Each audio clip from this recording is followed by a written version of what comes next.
My name is Scott Reister. I'm the creator of North American Racing League, also a NARL Porsche Cup driver, broadcasted live by Pit Stop TV. Hi, my name is John Sedlak, and I race for Firelight Esports in North American Racing League. You can find me on Twitch at twitch.tv/diesel_dad. Hello, I am Dino Filippa, sim racer from Argentina, current champion, and I will be competing in the championship for the ERS team and also providing the data for each race for the participant drivers.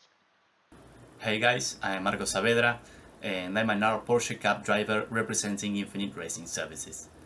I'm a race winner and multiple podium finisher on the last NARL GT3 season, so I'll be working to get even better results this championship on a different car. See you all on track. Hi guys, I am Ricardo Rico from Spain. I drive with Zenith Esports and I will be doing this Porsche Cup season in the North American Racing League. I hope you can catch with us on the Pit Stop TV broadcast and we will try to give you a good show. See ya! Hi, my name is Lubov. I'm full-time streamer, content creator, ambassador for Master and Excel Racing. And also, I'm North American Racing League Porsche Cup driver. Hey guys, my name's Ryan Kerr. Looking forward to racing in NARL, broadcast by Pit Stop TV again this season. This time in the pro category after last season's good result. Racing again with Mirandas. Looking forward to seeing everybody out on track. Hi, my name is David Schwartz. I'm 36 years old. I'm from Las Vegas, Nevada. I'm representing the Mirandas M Squad. In real life, I'm the 2018 D Street Las Vegas region autocross champion, also an STCA time trial winner, and I've been sim racing for about 6 years. Hi, I am Dalton Zavadil, driver for SimCity Racing and North American Racing League Porsche Cup driver. I am the 2021 Colorado Karting Tour iRacing Winter Series champion and the 2022 Season 1 Porsche Cup Pro-Am champion. Olá, meu nome é Jackson Rezende, faço parte da Texaco Race by TK e sou piloto da North American Race League Porsche Cup. Hey guys, Bruno Do Carmo here from Texaco Racing by TK, Pro World Championship license back in 2017, and now I'm a North American Racing League Porsche Cup driver. Hello guys, my name is Gustavo Ariel and I'm Texaco Racing by Tony Canan driver, and I'll be driving on the North American Racing League Porsche Cup Championship. Let's go.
It's round 5 of NARL Porsche Cup Season 3, taking us to Monza on the combined circuit for the first time ever.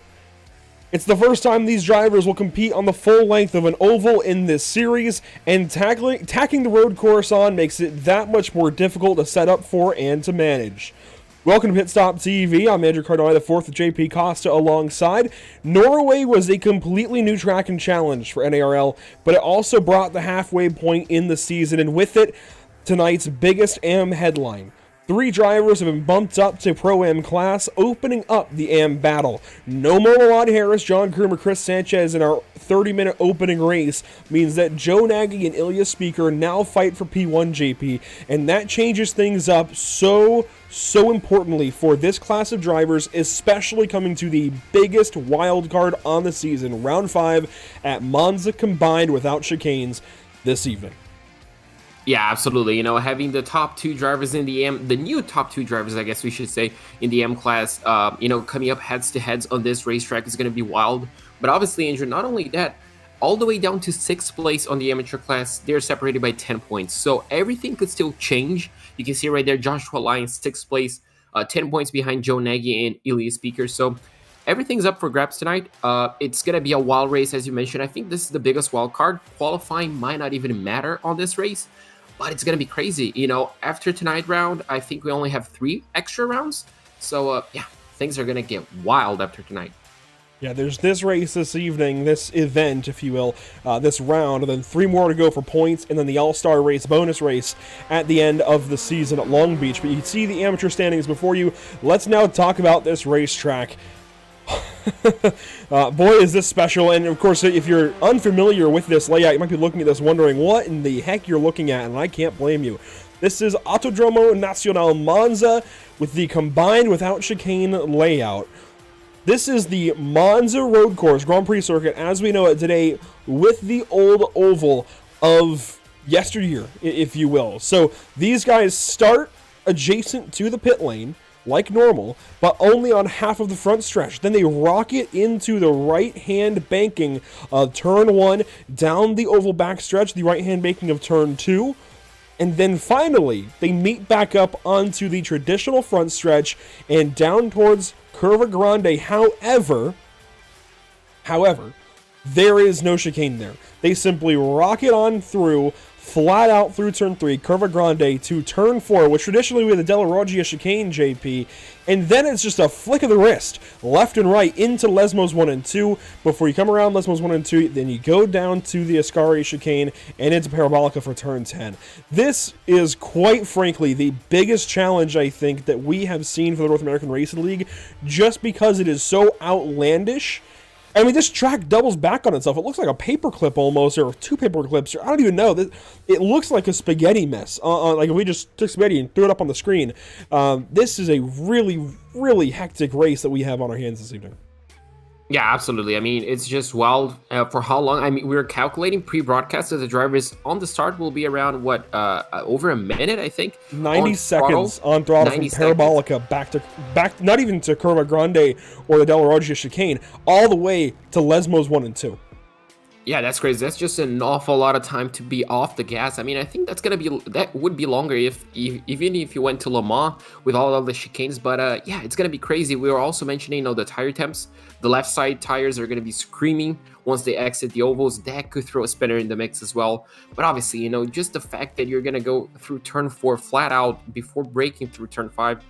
It's going to be wild, and I mean, it's going to be crazy, and obviously setting up for a fantastic end of the championship as well. Drivers are going to have to be pushing today because obviously next week, Brazil, we're going to Interlagos, then Nürburgring, and then Sebring, Andrew, for the season finale. So time is running out to get those points. If you don't get here now, I mean, it could be season ending for you. Yeah, this season opened up with 5 really difficult rounds, or is opening up still with 5 really difficult rounds before we go to Brazil next week, and then Germany and Sebring, and have 3 much more traditional Grand Prix type circuits. Even though Sebring doesn't really see Grand Prix, it just sees the 12 hours of Sebring and, of course, other races throughout the year at more amateur levels. So it's really interesting the way this schedule is built, is devised, if you will, but I love every challenge it's brought on so far. We are a little bit late getting into qualifying. Qualifying is rolling already, but I do want to quickly talk about our race keys before qualifying, because qualifying is number 1 here. Qualifying. That is going to, I think, really determine every bit of this race this evening, both in the amateur and pro classes. You've got to nail this qualifying round. You've got to be absolutely perfect. You cannot drop a wheel. You cannot get a 1X. You've got to get everything you can out of this race car. And I think on the banking, that's going to mean running right down below the yellow line to shave off as much time in the oval as possible. And we're already seeing some drivers, I think, do that. If we can find some that are still on the banking, we'll look around. But I think it's going to start 100% in the banking, running as low down as you possibly can, shaving off all that time. And then you've got to be perfect. And this is what we were talking about off camera before we started this broadcast. You've got to be perfect in the Lesmos and Ascari, because you've got so much left side tire heat built up. over the course of the banking that you go into the road course and suddenly the car is completely wonky. So qualifying is number one in our race keys this evening as times start to fly in from our amateur category. Of course, you don't want to spin the tires from the start. Eyes up, watch for the walls as they jut out in weird spots, and of course give space. It's a narrow racetrack. Times are flooding in, JP. Let's get right to it. Qualifying on track, 4 minutes left to go. Volker Krebs now fastest. And it's amazing to see. Obviously, you know, it's such a flat-out racetrack, but Andrew, 2 minutes and 30. We haven't had this long of a lap time, I think, ever on NARL, and still we have the whole top 10 separated by less than a second. So even though it's over 2 minutes, nearly 2 minutes and 30, everybody's, well, just as I mentioned, that Tavares completely breaks up the point, but still, for a few minutes, we had it. And it's insane how these drivers are keeping it close even with this qualifying. So the race is just going to be very exciting. Obviously, adding up the draft, you know, the extra speed that is going to be building up, especially on this this part right here, Andrew. Drivers are going to be forced to go around the outside, and that's going to be wild. Yeah, this is going to be a very scary bit of racing for these guys. You can see just how scary this banking is here at Monza. I'm excited for it, though. I really am. You can maybe get 3 cars wide if you have to in a battle, but really, you don't want to go any more than 2 wide, and even that's going to be hairy for these guys today. I'm just excited for the challenge this race presents. Let's look through some of the field. There's Kleber Tavares, currently fastest in our qualifying session for the AM drivers. Here's Charles Hosea. Wendell Lira in car 11 is in the pit lane. Jeffrey McDonald, though, is on track in 4th quick as he comes down the front stretch for the 2nd time in the lap. We already saw Volker Krebs. How about Ilya Speaker there through the Della Raggia chicane and down into Lesmo 1. Gary Weaver on track in car 75. Bjorn Stange is always quick. Quick again here today. 8th quick so far in qualifying. Here's Dean Kerr from Maradis M Squad. Joe Nagy, now points leader coming into this evening as he flies through Curva Grande wide open. Samuel Bernardi in car 212 now has a much better chance at the top 5 in the standings. Brian Robinson on track. Sean Patterson on track. How about William Love in car 67? Avon Dorsey in car 7. We have a big time turnout for this race. Yeah, I think drivers are excited for this race as well, Andrew. I mean, it's such an odd one out. You know, you kind of would expect some people, you know, to maybe take a little bit easy. Sometimes, you know, just take the drop week. But looks like everybody's excited to come on around this racetrack and race it. And it seems to be, you know, a great load of fun to race around this race course. You can see right here the number 29 finishing up his lap.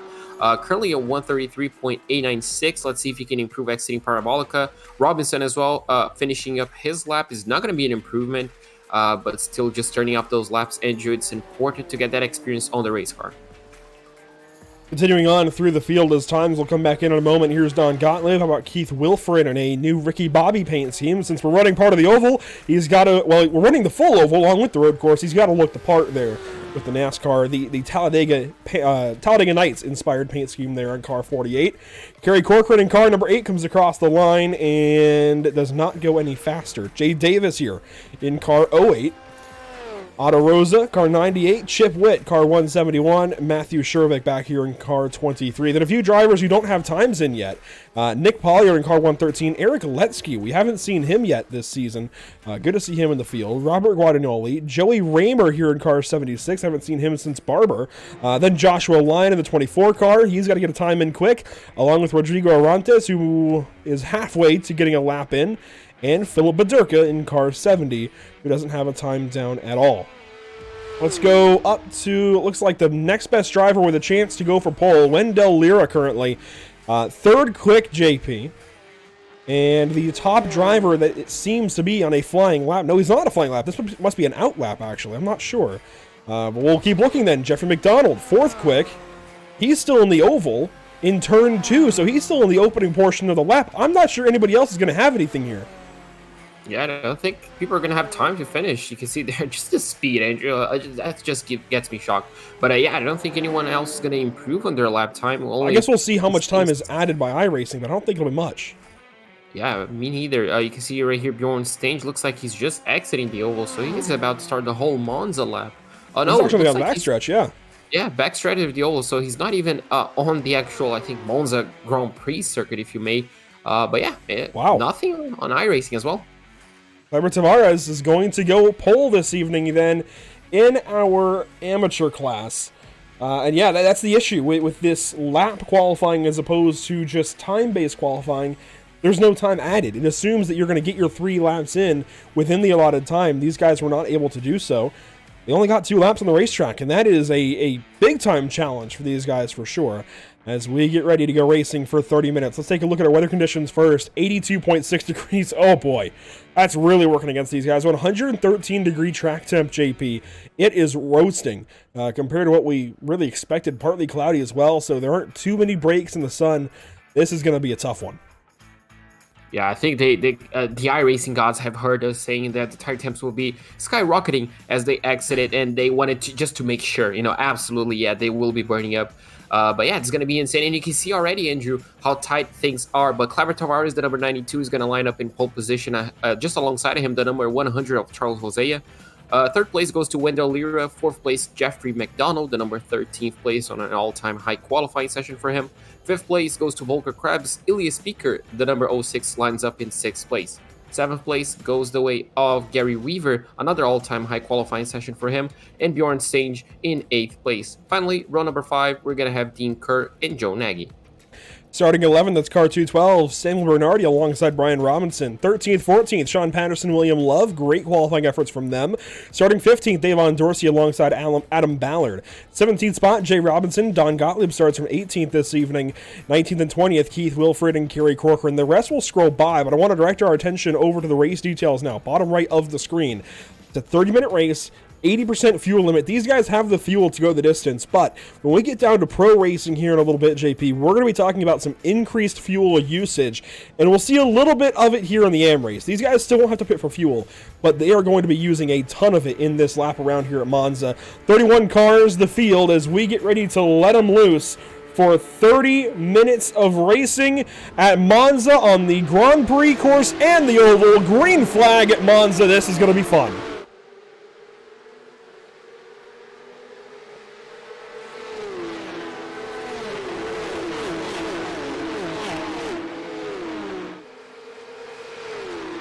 Already the first 2-3 cars, like 2 cars broken away, but everybody else 3 wide up onto the banking on the oval. This is going to be a special race for sure. 3-4 wide out of turn number 1 and on to the backstretch.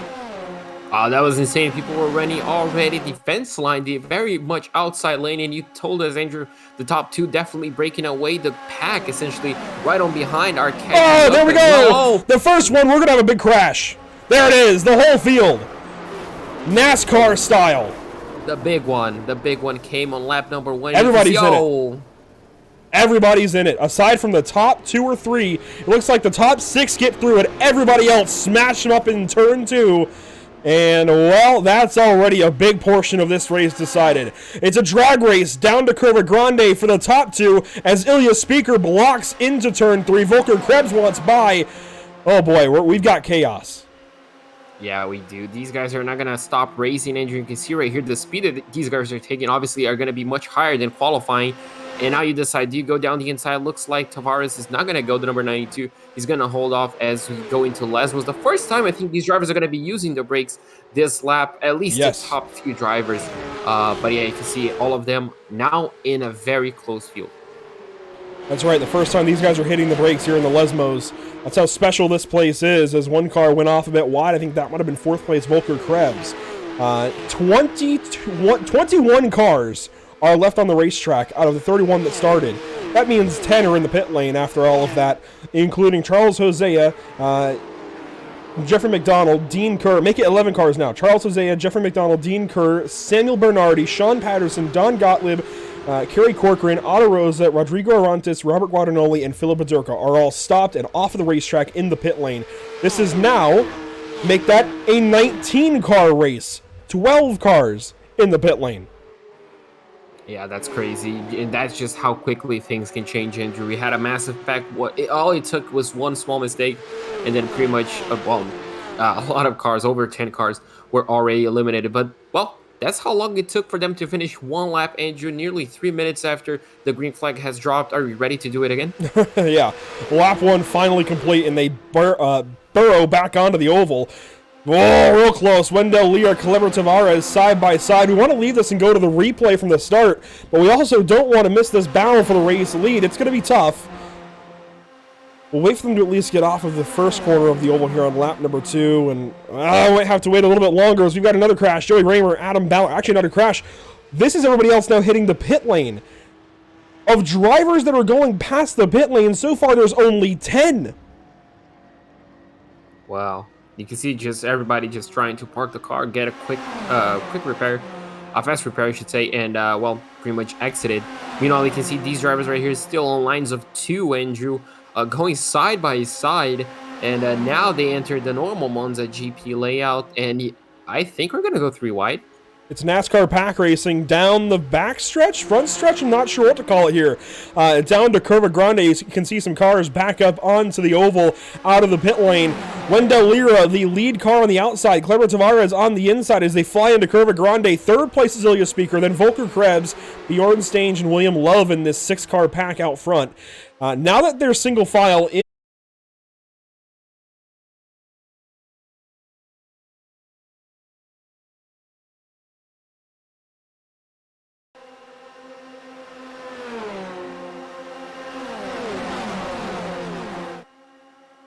back live after some technical difficulties. This is the replay from lap 1.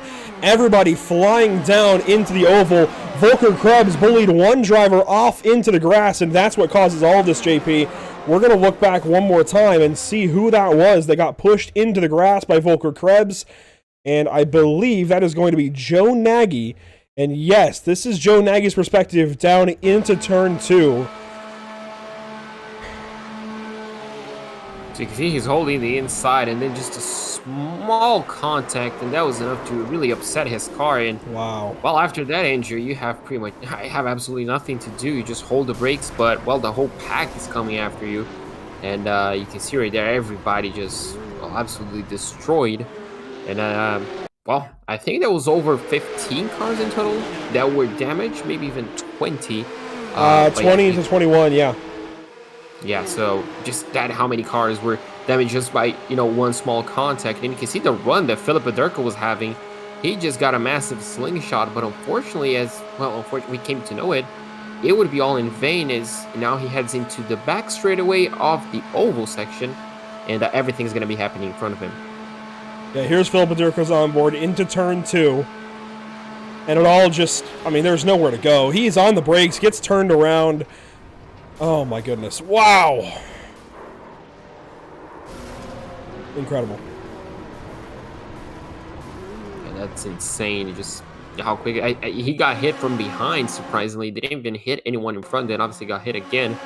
But yeah, that has to be the instant of the season, Andrew. Yeah, much like Road America in the GT3 season last time out in the winter. Oh my gosh. Oh my god. Wow, Clarence Rosa. We're going to go to that replay here in a second. And then I think we'll come back to live picture. Barrel rolling as quickly as you possibly can, just about. This is going to be an interesting onboard. Here it is. You see here the number 98. You can see a little bit late to the brakes, yeah. Still driving through it. Oh. Whoa. Nearly did, I'll admit. Nearly got through it. That was pretty much keep your foot in it from good old NASCAR, but unfortunately it did not work for the number 98. If he was wearing VR headsets, Andrew, I'm pretty sure he got sick after that one. But meanwhile, it looks like we're coming back to live picture, and the battle is still won, but Cleber Tavares opening up a nearly 2-second lead. Yeah, Tavares now walking away a little bit, and that leaves the battle now for second place between Wendell Lira and Bjorn Stange. And I think quickly the race is going to be all on the road course, of course. These guys are packed up on the oval. They are stuck together like glue. So really the race is who can be fastest in the road course and trying to pull away out of Parabolica and have a run then onto the oval by a second or more. As these guys... Bjorn Stange is really putting some pressure, I say pressure, really pushing Wendell Lira quite nicely. I'm impressed. Yeah, and it's working. You can see already 0.7 of a second he gained on Cleber Tavares. So this style of racing is certainly working, Andrew. And this is going to have to be a team game to see who's going to win. Obviously, on the last back within a second. Yeah, there you go. Just like that, 1.7 seconds as they started the lap. And now pretty much coming up to the exact same point as they turn off the main straightaway. It's less than half a second. And of course, these guys are all single class in the amateur race. 30 minutes of racing straight up for them as they fly through Della Roggia and down towards the Lesmos. But these top 5 now are broken away. William Love is back here in the 6th position. Keith Wilfred is 13 seconds back of William Love, 15 seconds and growing in the 7th spot. And then you got to go back to Joshua Lyon in 8th and Gary Weaver in 9th, along with Matthew Shervick. These guys are only now headed towards Curva Grande. These guys are real spread out across the racetrack. The good news is, JP, we're going to see very little lap traffic compared to most racetracks because there is so much racetrack for these guys to be on. I mean, we double back on ourselves here with this layout. So there's plenty of racetrack, very little lap traffic, even though we had 20 some odd cars involved in that opening crash.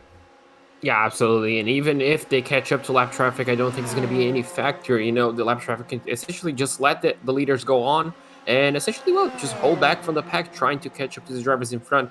As you can see right here, fastest lap dropping from the drivers that are running in 2 packs. And it seems like, I don't know how to say, but a 2-man job, I guess you could say, Andrew. 2 cars running together. They're extracting.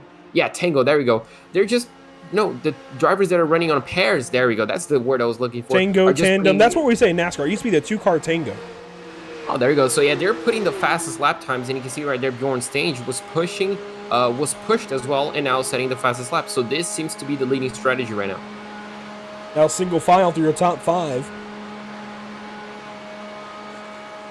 Excuse me, all single file in top 5, all on the bottom side of the racetrack. In this 30-minute race, I think these guys can do this. In the 50-minute pro race coming up, I'm not so sure that you can run down below the yellow line the entire race, and now you're seeing the dragon, the snake, that we saw in Indianapolis this past weekend down this straightaway. But I don't think we'll be able to stay on the bottom side of the racetrack like this in the pro race later. Tire temps are going to be way too high over the course of 50 minutes, and tire wear is going to be too high. I think you're going to have to move up the racetrack to the higher banking. There's more lateral forces, especially on the left side tires, when you're lower down the racetrack. If you're higher up, you can use the banking a little more. As here we go, side by side, Wendell Lear gets to look at Bjorn Stange and Cleber Tavares. Bjorn now has the point around the outside. Yeah, you can see he just has the better run. Tavares trying to get a little bit of side draft from him, Andrew. Obviously, he's going to have the inside line through turn number 3. And he's just going to edge ahead just a tiny little bit. Bjorn Stange looks like dropped back a little bit. Might come under pressure from Wendell Lira, but no, they just single file. So it's a strategy, Andrew. I feel like they're just taking their time to analyze the run-ups, you know, seeing where they can attack maybe. Obviously, the last corner of the circuit is going to be Parabolica. So they obviously, if they want a race-winning move, they'll have to dive. But still, analyzing these runs is going to be important on the final laps of the race. That it will, as they head out of the Lesmos down to Seraglio and towards Ascari. This is a really disjointed race now, for sure. And we're going to see, I think, the same thing in the pro race. I don't think we get through 50 minutes of racing with those guys without at least one massive crash, especially the way they're going to pack up if they get through the opening lap, JP. And no fault to them if they do crash. No fault to these guys that they crashed. But if they get through the opening lap, we're going to see such a pack again on lap 2. I don't think, at that point, we're going to get through it because it wastes 3 minutes of racing that opening lap. I simply don't.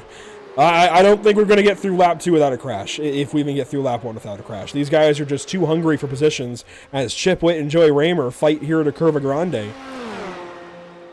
You see some damage on Raymer's 76 car as... Oh, that was close. Yeah, but even if the pro drivers go, it's just impossible to break away. We saw Tavares losing 2 seconds, just the oval section. Obviously, if you have a teammate, you know, if you're doing the tango, the double tango, you're going to be able to break away a tiny little bit. But obviously, you know, it's just going to be so hard. The slipstream is going to be so effective. So I do think we're going to be running, we're going to be seeing, you know, just packs and packs up until the end of the race. But obviously, the driver leading, Andrew, it's going to be suffering a lot for fuel, keeping their foot planted for over 90 seconds. Oh, that was close. That is close. Bjorn really hit him there. That was scary alongside the grass for Cleber Tavares. Glad he hung on to it.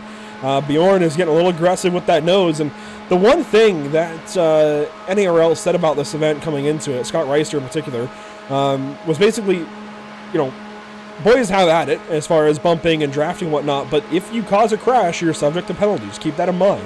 If you cause a crash while drafting, you can still be penalized and will still be penalized if needed. So, by all means, Bjorn Stange, gloves are off. Bump as much as you want. Just be careful. Because if there is a crash, there will almost certainly be a protest from a driver, and that would warrant admin action, if you will. as a result. So 15 minutes to go already, 16 minutes we'll say, 14 minutes complete and counting. And JP, what a race we've got on our hands in the top 5. Again, I said this is disjointed. The whole field is spread out across the entirety of this racetrack. But we do still have battles popping up here and there. In fact, Jay Robinson is on Adam Ballard in the oval for 11th position. This is still a good ways up the order. This is a lot of points up for grabs for these guys.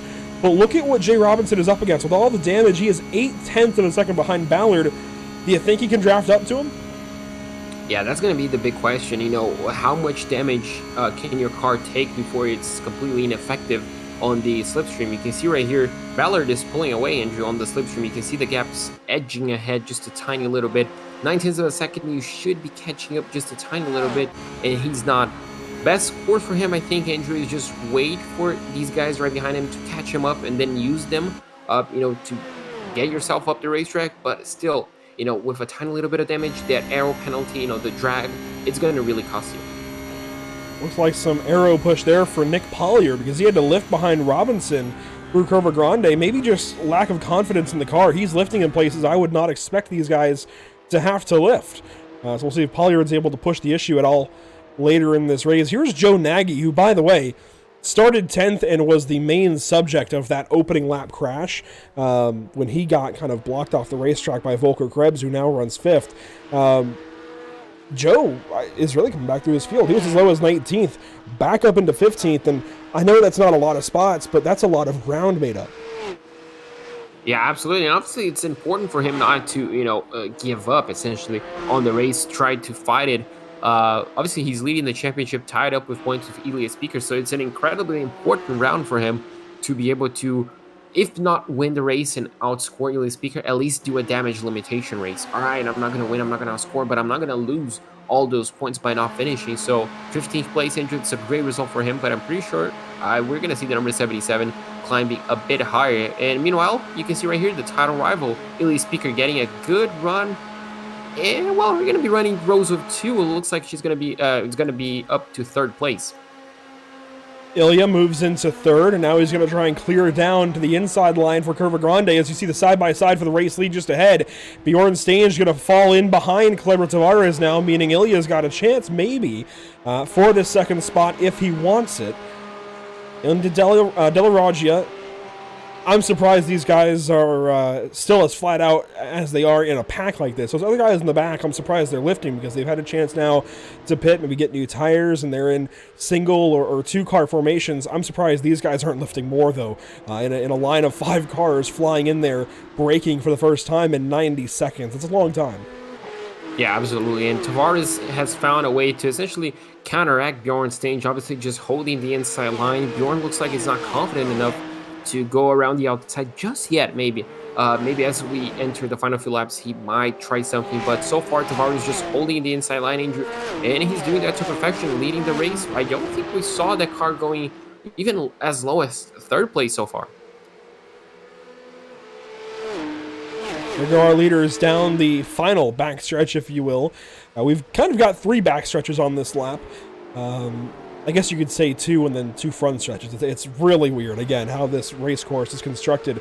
The orange stage, though, kind of danger zone. He is almost a second behind Kleber Tavares as we work up onto the front stretch and towards the oval. I think he's just within the range to get the draft back, but this is a big concern, I think. If he's losing that much time in Parabolica, Kleber is getting very, very close to leaving these guys for the oval section. Yeah, but the question is, with Ilya just behind Bjorn, Andrew, they can just bump draft a little bit. We saw this in the beginning of the race, 1.7 seconds dropped to all the way to 0.4 at the end of the oval. And you can see right there, the gap is already down to 0.5 of a second. So in the oval, the draft is really working against, obviously, the leader car. But, if Tavares can just keep this up, so far he's doing a fantastic job. The question is, can he hold off for the remainder 11 minutes? As now it looks like we're entering turn number 2 and we're going to exit to the, as mentioned, 2nd front straight. A quick look back in the field. This is Jay Robinson, Brian Robinson, and Matthew Shervick. Jay and Brian, 11th and 12th. Shervick there in the orange and blue 23 is 13th. As Ilya Speaker does get by Bjorn Stange. Here comes Ilya, maybe a run for the lead potentially. Down to Curva Grande, we'll see. As Ilya noses ahead. Tavares, though, still on the inside, and not relenting as they make a little bit of contact, I think, into Curva Grande. Now Wendell Lira has passed the 2-car of Bjorn Stange, so move the driver that it was losing time in Parabolica the last 2 laps into 4th. That's going to change the dynamic of these guys, I think. We might see Ilya Speaker have a better run out of Parabolica and stick better with Kleber. We're going to see a completely different lap coming up. Absolutely. Tavares was confident enough to keep Bjorn Stange behind him. Now, the question is, Andrew, will the number 92 be able to hold off the 06 the same way he did? We saw there through turn number 3, he was able to hold the inside lane. Ilya wasn't really able to hold on around the outside, but still, as you mentioned, Parabolica is going to be the important corner to edge ahead before entering the oval section. Wendell Lira backs off a little bit into Ascari, I think, trying to get a run out of these corners. As Bjorn Stange continues to struggle, I think he's really burned up his tires. He is much lower right now. We got crashing on the second front stretch, if you will. The 2 Robinsons, Brian and Jay, crashing here. And it looks like nobody else will be affected, as Chip Witt is plenty a ways back. Here's Jay Robinson, still parked. Now he tows. I'm not sure if there was contact with Shervik or not, but trouble for those couple of drivers regardless on the front stretch at that time. Yeah, unfortunately for those, but obviously lucky for the rest of the grid not to be involved, as the front stretch is not as wide as it used to be. Meanwhile, you can see right there, Tavares is just getting incredible runs out of the final sector. He's just able to edge ahead. Now 0.8 of a second ahead of Ilya. Let's see how that gap drops. And you can see right there already 0.7 of a second and really decreasing. So around turn number 1, and you can see even with the bump draft from Wendell Lira, they're going to catch him up very, very quickly. Wendell and Ilya appear to be much closer in pace than Bjorn Stange was with anybody, as Ilya Speaker gets a massive push down the backstretch, even with the weaving, down to turn number 2. And already they are on Kleber Tavares, much like laps prior. They were going to have a move here, I think, cooked up by the time they leave the oval. Yeah, this is an important run to essentially get a good slingshot. We've seen that, essentially top speed, the cars are very similar, but getting a good slingshot and keeping the inside line through turn number 3 is going to be important. And you can see right there, pretty much equal, Andrew, the number 06 and number 92. And I think we might see 3 wide as Bjorn Stange really aggressive on the outside. That he is. Nowhere to go, though. He is going to try to make it 3 wide into Curva Grande. Learns quickly that it works, actually. Wow. Ilya Speaker completely lifted off. Now he's getting challenged for 4th place. These guys are realizing now that time is running out. They've got to make their moves. The problem is, these battles are going to come back, I think. The very next lap, you're going to have a chance at that guy. I'd be careful about getting too aggressive here, as Bjorn Stange has a mirrorful of Wendell Lira. And now, I think they're going to lose Tavares. Yeah, 0.9 of a second. Tavares is really strong on the final sector, Andrew. The sector that essentially counts for the next lap. Let's see how big that gap goes to. But yeah, Bjorn Stange now has a half a second advantage to Wendell Lira, so he's kind of in the comfort zone, just trying to focus on Tavares just ahead. But you can see right there, almost 0.3 of a second, and now it dropped just through one section of corners, Andrew. So you can see just how much Tavares can edge out ahead. And if he can extract just a little bit more time out of Parabolica, he might be safe exiting the oval. It's going to be close. It's going to be really close as we watch Kleber Tavares work now through Parabolica. The time closed under braking, but it's going to open right back up on exit. As actually, he had to lift. He was tight. He knew the opportunity before him. He tried to get everything he could out of that corner, but he's still over a second clear as Bjorn Stange now works onto the front stretch. He does not have the same kind of help this lap, but he is still closing in ever so slightly, and now we're working up the lap traffic as well, JP. You can see a car in the distance ahead of Kleber Tavares. That is going to be Jay Robinson, who just crashed recently. That's only going to help Kleber. Yeah, if Kleber gets him on, essentially, yeah, he's going to get him on the front straightaway, Andrew. That's going to be a good tow for him to maintain his lead, at least for one more lap. And if he's lucky, then Robinson might just get in the way of Bjorn Stange on the Lesmos. We're just going to have to wait and see. But this could really play out in one of three ways. It could help out Tavares, it could help out Stange, or it could just, not affect the race at all. But meanwhile, the gap is still over 0.7 of a second, Andrew. I think that's the biggest gap Tavares has had exiting the oval. I think so. I think you're right. as they've got to run down this second front stretch, and towards Curva Grande is still a nearly 7/10 lead as Bjorn Stange now has a challenge from Wendell Lira.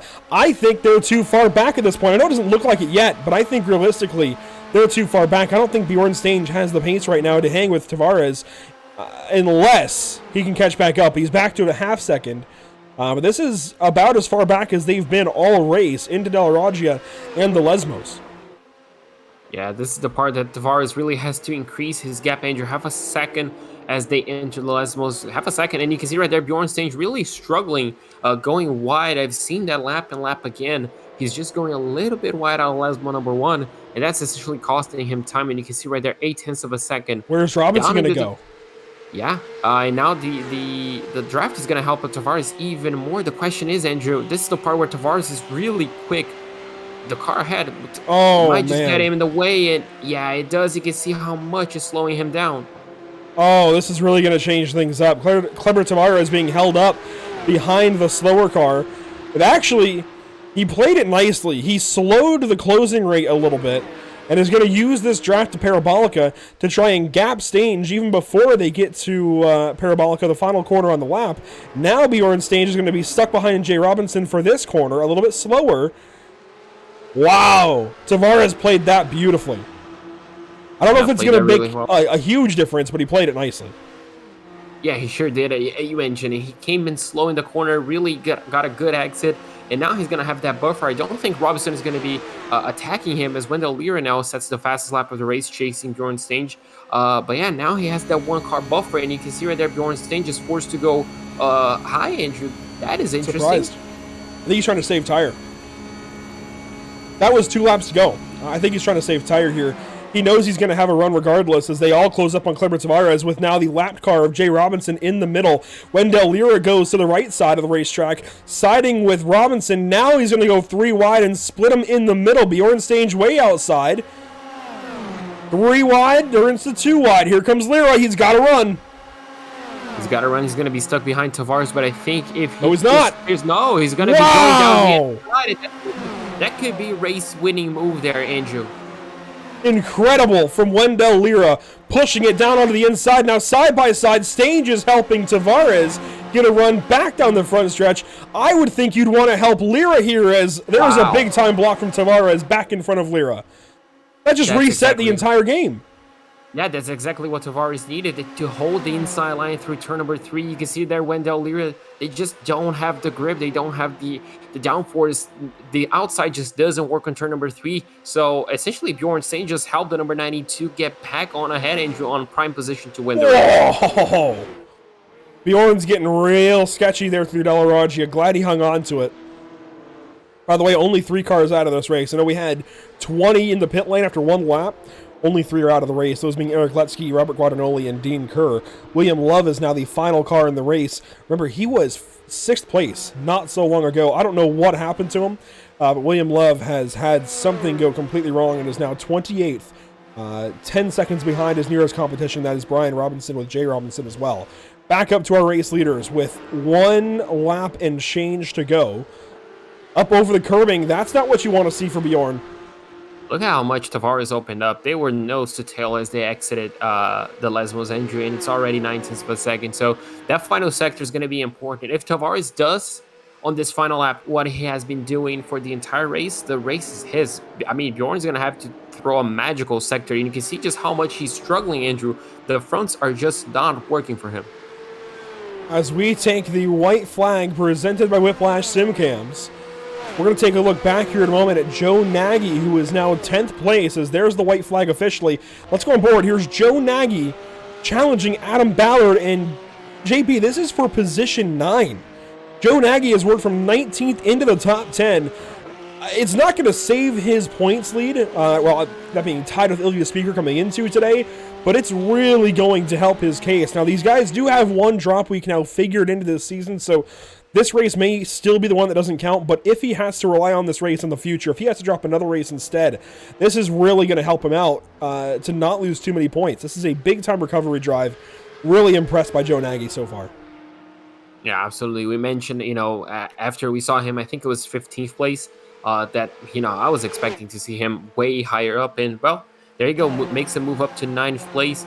Really good move right there, as we had a big change. So, oh, Wendell Lira off the nose of Bjorn Stage nearly got hooked, and now we have Wendell and Bjorn lined up on the inside, and Kleber Tavares on the outside. Ilya Speaker nearly a second back of these guys with Jay Robinson, and Volker Krebs is out of it as they head down to Curva Grande for the final time in the AM race. Oh, this is going to be big. Tavares has to clear Wendell Leary. He's going to hold it around the outside. This is going to be important. Andrew, does he back off? He's going to stick it to the inside. This is going to be crazy heading it through this flat out. Wow! Oh no! Wendell Lira! A massive accident in Della Roggia. A massive shunt for car 11. Up front, Kleber Tavares and Bjorn Stage now the fight for the win. And that was shocking. I don't know how any of these guys... thankfully, this is a sim, right? And Volker Krebs now out in the gravel out of Lesmos too. Thankfully, this is a sim. Otherwise, that would be a horrific accident. I'm not sure I'd be able to get back settled if I was these guys. That would still be scary to me. I mean, that was insane, Andrew. I think he just I mean, obviously he clipped the wall, but I think it was just by the slightest of margins. Wow. But that was crazy. I mean, that was insane. Bjorn Stage number 2, I think it's going to be safe, Andrew, unless the Speaker gets a massive run out of the out of Parabolica, but I don't think that's going to be the case. Meanwhile, the number 92, Andrew, well, led the entire race pretty much, was able to defend and attack, and, well, he's exiting the final corner in 1st place. Out of Parabolica for the final time, it is a checkered flag in hand for Kleber Tavares in car 92, winning in the amateur class at Monza combined. Bjorn Stage goes 2nd, Ilya Speaker 3rd, and as everybody else is going to have a long race to the start-finish line. We actually, oh boy, we're going to be very much pressed for time getting to the pro race. I just realized that with this long of a lap to finish the race, that'll be very much pressed. As Adam Ballard and Joe Nagy now, they were 9th and 10th. They are now 8th and 9th, so one more spot for Joe Nagy as he heads into Ascari for the final time. And it's going to be a good recovery drive for him, Andrew. Not the race he wanted, but, you know, that's going to be a good race for him as the number 98 now.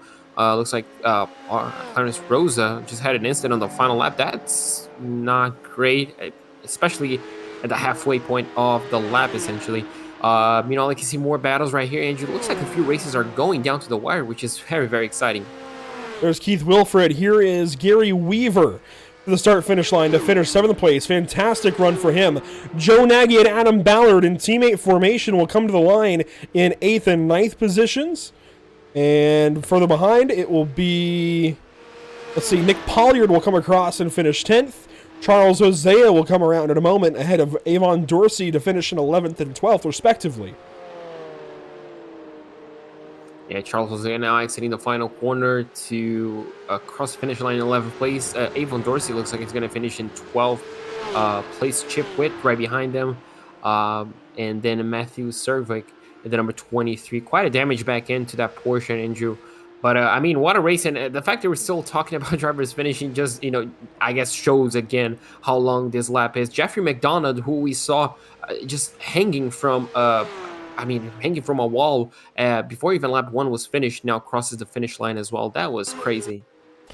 Now, while these guys finish the race, we're going to go back and get a look at what just happened for Wendell Lira, racing for the win here into Della Roggia. Here it is. We're going to use the onboard after this, but this is Wendell Lira to Della Roggia. There was contact with Kleber Tavares, and that just completely ruined the corner for the 11 car. Wow. Jay Robinson, what a miss. So that kind of explains it, Andrew. I thought they were going side by side and somehow just ran out of grip. But yeah, you mentioned a little bit of contact. The grass didn't help. The car was, you can see it's neck coated even a little bit. They weren't even physical contact. And then the grass under braking kind of unsettled the car as well. And that was all she wrote. Really unfortunate end of the race right there. I think there was a little bit of contact. Here's the onboard. One look at it at least with Wendell Lira. I think you'll see them touch right here, just trying to squeeze. It started as net code, you're right, and then wow. Wow. Incredible. Yeah, that was incredible. That was lining up to be an exciting final sector of the race, wasn't it, Andrew? It still was exciting. Just kind of came to a screeching halt. As here's the look from Kleber Tavares' perspective. Oh my goodness. Unbelievable. Very lucky for the drivers behind not to even take a slight bit of damage from that crash. It could have really ended everyone's race. We're going to take it on board from Jay Robinson right here, and we're going to see that Porsche absolutely flying, Adrian. I feel like he's going to take the closest call of them all. Yeah, I think so. Watch this. We're going to go slow-mo. You see Wendell Lear over to the left side, guardrail up in the air, the nose. Wow. Whoa. That's incredible. That is amazing. That was a great avoidance by Jay right there, and obviously not taking now in real any speed damage. And now this is going to be even more insane. Things just happen very quickly, even in slow motion. And now in full speed, this is just going to be crazy. And the race is finishing up now. It looks like the final car is across the line finally. Wow. Incredible. Yeah, that was the last millisecond decision to go over to the left side of the racetrack to avoid him. And that was the correct one. That it was. Let's take a look at our unofficial race results after 30 minutes of amateur racing this evening. By the way, glad to have you all here watching along on Pit Stop TV and all of our platforms. As always, Kleber Tavares, 12 laps out of 12 laps led. Ilya Speaker goes second. Volker Krebs, 14 seconds back. What a margin out there as Bjorn Stange, it looks like grabbing a penalty there at the end. Ends up 4th place. Joshua Lyon 5th. Keith Wilfred 6th. Gary Weaver 7th. And Joe Nagy, Adam Ballard, and Nick Polliard, your top 10. 11th place goes to Charles Hosea. Wendell Lear is going to finish in 12th place ahead of Avon Dorsey. Chip Witt in 14th ahead of Matthew Serwick, the number 23. The number 13 of Jeffrey McDonough is going to finish in 16th place ahead of Jay Davis. Rodrigo Arrenta is going to finish in 18th ahead of Samuel Bernardi and Joey Raymer. Finishing at 21st, it's Kerry Corcoran in car number 8, Sean Patterson 22nd, Don Gottlieb 23rd. Otto Rosa, your first car 1 lap down ahead of Philip Padurka and Jay Robinson. Brian Robinson, your first car 2 laps down. William Love there 28th. Dean Kerr, Robert Guadagnoli, and Eric Letsky, the 3 cars that did not finish this race. And JP, it looks like no amateur drivers here to talk to us. We have to move quickly. So if any amateur drivers do join after this, I apologize, but we've got to move quickly to the pro race with that long of a post race here for the AMs. First up, though, let's talk about our upcoming broadcasts here on Pit Stop TV. A look at them here.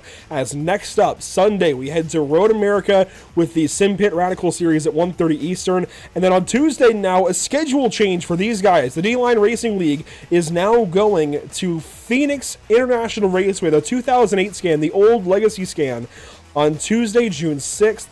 For their 4th round of racing before we go to your home track, JP, Brazil here with the North American Racing League Porsche Cup Series. 3 really interesting, intriguing rounds coming up for each of these leagues. And we're actually going to Brazil twice in a row. We've got Thursday coming up for NARL, and then Sunday, the following Sunday, we are going to Brazil for the finale of the Sim Pit Radical Series. 2 races at Interlagos back-to-back. Well, that just proves that it's the greatest racetrack in the world, and everybody knows it, but it's just a fantastic one. And Andrew, as you mentioned, 3 amazing broadcasts coming up. Make sure you follow us on social media to not miss a single thing on Facebook.com/pitstoptv, Instagram.com/pit_stop_TV, and obviously on Twitter.com/pitstoptv. I'll tell you what, we are going to make a slight change of plans. We're going to quickly speak with Samuel Bernardi because, now Ilya joins. We're going to have to rush this, guys. I apologize. So we're going to start with Ilya. Now that he's in, we've got to be really, really quick. Let's bring in Ilya Speaker, who finishes 2nd place. It'll be a bit of an expedited conversation, but Ilya, first off, lap 1, what happened from your point of view? First of all, I know there was a challenging start in front of us, and trying to avoid that wreck. The wreck that happened in turn 2, I was in front of that. I just saw it happen behind me after that, and I need to watch the replay to see how it all ended up.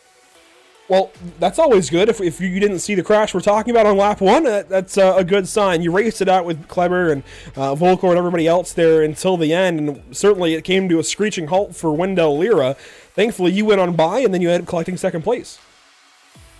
Yeah, a little luck there. I was definitely going to hang back a little bit was the plan. After I saw the group of 5 that broke away, I knew there would be some challenging. Probably fell a little farther back than I wanted to with 2 laps left. I didn't realize Bjorn had must have been incident points, but dropped him because he did finish second. And I realized I got moved up, but I did see that accident in front of us. They went into a corner 4 too wide, and we tried that in practice a couple times, and it usually has not ended well.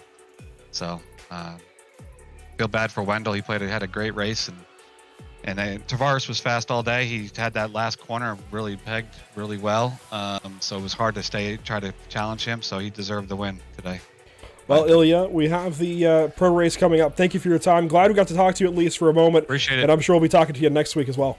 All right, thank you. Great job, guys. That's Ilya Speaker finishing P2. We did eventually. Here is Clever Tavares quickly, JP. We'll keep this very brief before we go into a pro race. So Clever, I mean, that was a fantastic race. How was it from your point of view? Hey man, thank you. Oh well, it was a great race. Better than I expected for sure. And what was your point of view on that incident on the final lap?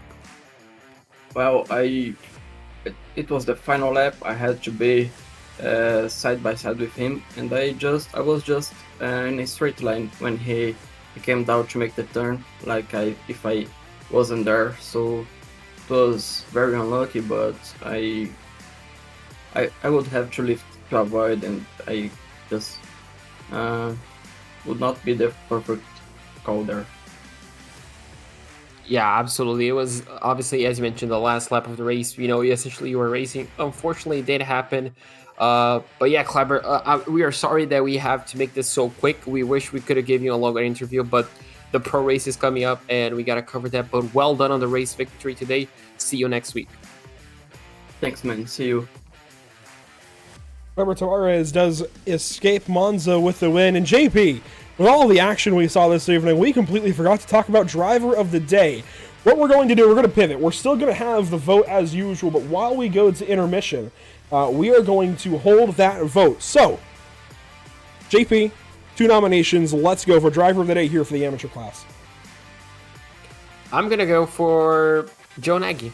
My first nomination. Great comeback race for him. Second one, obviously taking the easy way out, Clever Tavares was able to defend, led every lap. I think that's well deserved of a nomination at least. So Clever Tavares and Joe Nagy, 2 nominations, fantastic ones as well. I will follow up with, let's see, I'm going to follow with Ilya Speaker. I think you have to, considering he sat back and played the long game there. And then I'm going to go with Nick Pollard. I think that's the first time I've ever seen Nick go top 10 here in the North American Racing League. So a couple of options for sure. An interesting vote coming up for your Driver of the Day. Emerson should have that up momentarily on YouTube. So while we go to intermission, that will be the vote. We're going to give you guys probably until we complete pro qualifying to decide that in YouTube. And Emerson does have that up. So it's Joe Nagy, Clever Tavares, Ilya Speaker, Nick Pollard, your 4 drivers for Driver of the Day. We apologize for missing that until now. We are going to get ready. We're already... Diesel_dad. Hello, I drive with Zenith Esports, and I will be doing this Porsche Cup season in the North American Racing League. I hope you can catch with us on the Pit Stop TV broadcast, and we will try to give you a good show. See ya! Hi, my name is Lyubov. I'm full-time streamer, content creator, ambassador for Freshmaster and Excel Racing. And also, I'm North American Racing League Porsche Cup driver. Hey guys, my name's Ryan Kerr. Looking forward to racing in NARL, broadcast by Pit Stop TV again this season. iRacing Winter Series champion and the 2022 Season 1 Porsche Cup Pro-Am champion. Olá, meu nome é Jackson Rezende, faço parte da Texaco Race by TK e sou piloto da North American Race League Porsche Cup. Hey guys, Bruno do Carmo here from Texaco Racing by TK, Pro World Championship license back in 2017, and now I'm a North American Racing League Porsche Cup driver. Hello guys, my name is Gustavo Ariel and I'm Texaco Racing by Tony Canan driver, and I'll be driving on the North American Racing League Porsche Cup Championship. Let's go.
Welcome back to the virtual Autodromo Nazionale Monza. The amateur race is out of the way. 30 minutes of racing is complete. Now we get to do it all over again for 50 minutes with the top drivers of Porsche Cup racing in private leagues. The North American Racing League Pro and Pro-Am class coming up next. JP, certainly some surprises and some expected consequences and results there in the amateur race, but this pro race is going to change things up a bunch. We got some extra drivers added, some surprise registrations for sure, a couple of really big names as well. This is going to be an exciting one.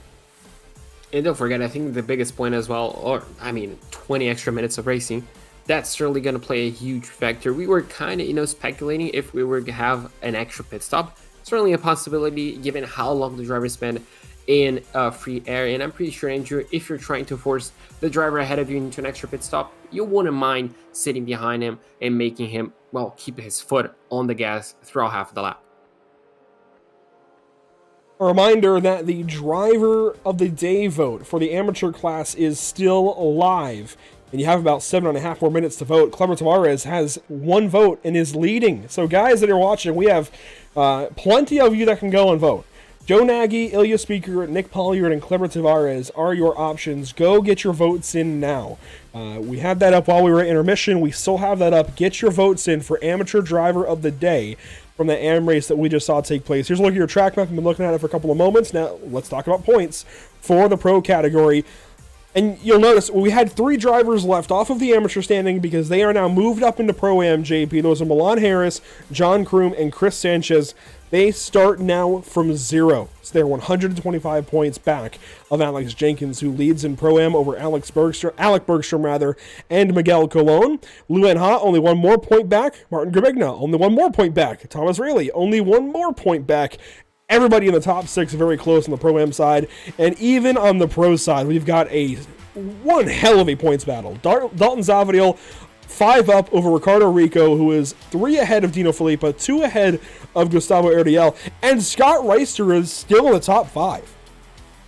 Yeah, really interesting battles right here. And obviously, Gustavo missed out the last race, the second race ago, I guess, 2 races back. He obviously got a penalty, so really dropping off now in 4th place. But Dalton Zavadil, Ricardo Rico, and Dino Filippa, we're going to have an amazing race between those. Obviously, Scott Reister, as you mentioned, doing a fantastic job in 5th place. Pro-Am Championship as well, really tied from 3rd on back, 3rd through 6th. But obviously, Andrew, you mentioned the 3 drivers that were moved up, Milan Harris, John Kroom, and Chris Sanchez. They're going to start from 0, but I feel like they're going to be taking the battle all the way up to the top on race day. Qualifying is on track for the pros. Let's get right down after our standing is presented by Victorum and take a look at our qualifying session. One of the first cars on track the first car on track that we're talking about is Dino Filippa in car number 1. So fast this season, putting together a big time string of finishes. Just needs to keep working on those finishes. And, he comes in 3rd. And only 8 points back. I think, quite frankly, this could be a day where he goes up there and grabs the point standing lead. We'll have to wait and see. But Dalton Zavadil stands in his way. There is car 24, firing into turn number 2 of the oval. Matthew O'Leary here from the Pro-Am category from M Squad in car 18. And now John Kroom, the first time we're seeing him with that purple class decal, headed into Ascari in his first flying lap. Pro-Am now driver John Kroom, along with Milan Harris in car 69. And let's not forget Chris Sanchez being promoted as well. Those 3 drivers moving up a class and now running this later race. Also, we did get the vote, apparently. The display was off, but we did get votes in. Cleber Tavares will go down as driver of the day, it looks like. Emerson, let's leave that one since it did count votes. It just was not displaying them. We'll have to let it be. Situations be as they may. Milan Harris, Johan Shirazi, here we go. Car 66, David Schwartz in car 100, Zachary Deas here in car 112. And JP, when we fire up this ticker, I've just realized we're still going to see those 3 drivers, and we'll leave this as a nice little Easter egg, I suppose, for week 1 of those drivers moving up. They are going to be yellow for their M class that has not been changed over yet. So Milan Harris, Chris Sanchez, and John Kroom, they're certainly going to stand out. And they're still leading, and they're still within 3 tenths of a second. Scott Reister just got in the way, but still, it's amazing to see, even when they move up they still retain the same pace. Now Fabio Zamperlini 0.04 of a second ahead of Milan Harris. So yeah, you can see just how close qualifying is. Now Stavanger really dropping into pace. Dino Filippa now 0.05 of a second ahead of Stavanger. So times are dropping, Andrew, but still very, very close. The whole top 10 still within a second. And the top 3 Pro-Am drivers, oh, there we go. Gramigna now checks in at 8th place. I was going to say, the top 3 Pro-Am drivers are all former AM drivers. Now Alex Jenkins comes in as well. So times are just rolling in. And Diogo Pinto is now top of the board in car 44, goes straight back to the pit lane, JP. But this driver is the current champion in the Porsche Esports Championship and is over at Team Redline. So this is technically a teammate to Max Verstappen that is going to show these guys what for, it seems like, already at the top of the board in qualifying. But this is going to be the great equalizer. We've already mentioned that. All of the oval here, as Diogo actually is going to use this, I think, for maybe a little bit of practice. I say only a little, considering how different this track is still going to race compared to what he's racing later this week when he goes to Monza in the Porsche Esports Championship. But still, Diogo is, I think, going to put it to these guys on the road course, but it's going to be the great equalizer when we actually go racing on the oval. Yeah, absolutely. And seeing the number 44 on a Red Bull livery car, it is something, isn't it, Andrew? It's certainly fun. But yeah, it's incredible to see, just came in, did 1 lap, 0.2 of a second ahead of the ahead of the championship leader nonetheless. It just went straight back to the pits, just like, it's just like a Monday drive essentially. But a really good pace, and it's just showing why he's on Team Redline, obviously why he won the PESC championship the last time around, last season around. So yeah, really good. But obviously you mentioned it, today's race equalizer, the pace could be defined on the Monza section, on these sections right here, where you actually can create a bit of a gap between the drivers. Another driver that's brand new, Christian Gritzko, for the Pro-Am class. And then Enrique Poletti. I don't know anything about Enrique, and we don't know what class he's in actually either, as his car is not currently on track. Once he gets back on track, we'll be able to look at his class markings potentially and get an idea, but right now, no clue where he's going to fit in car 9.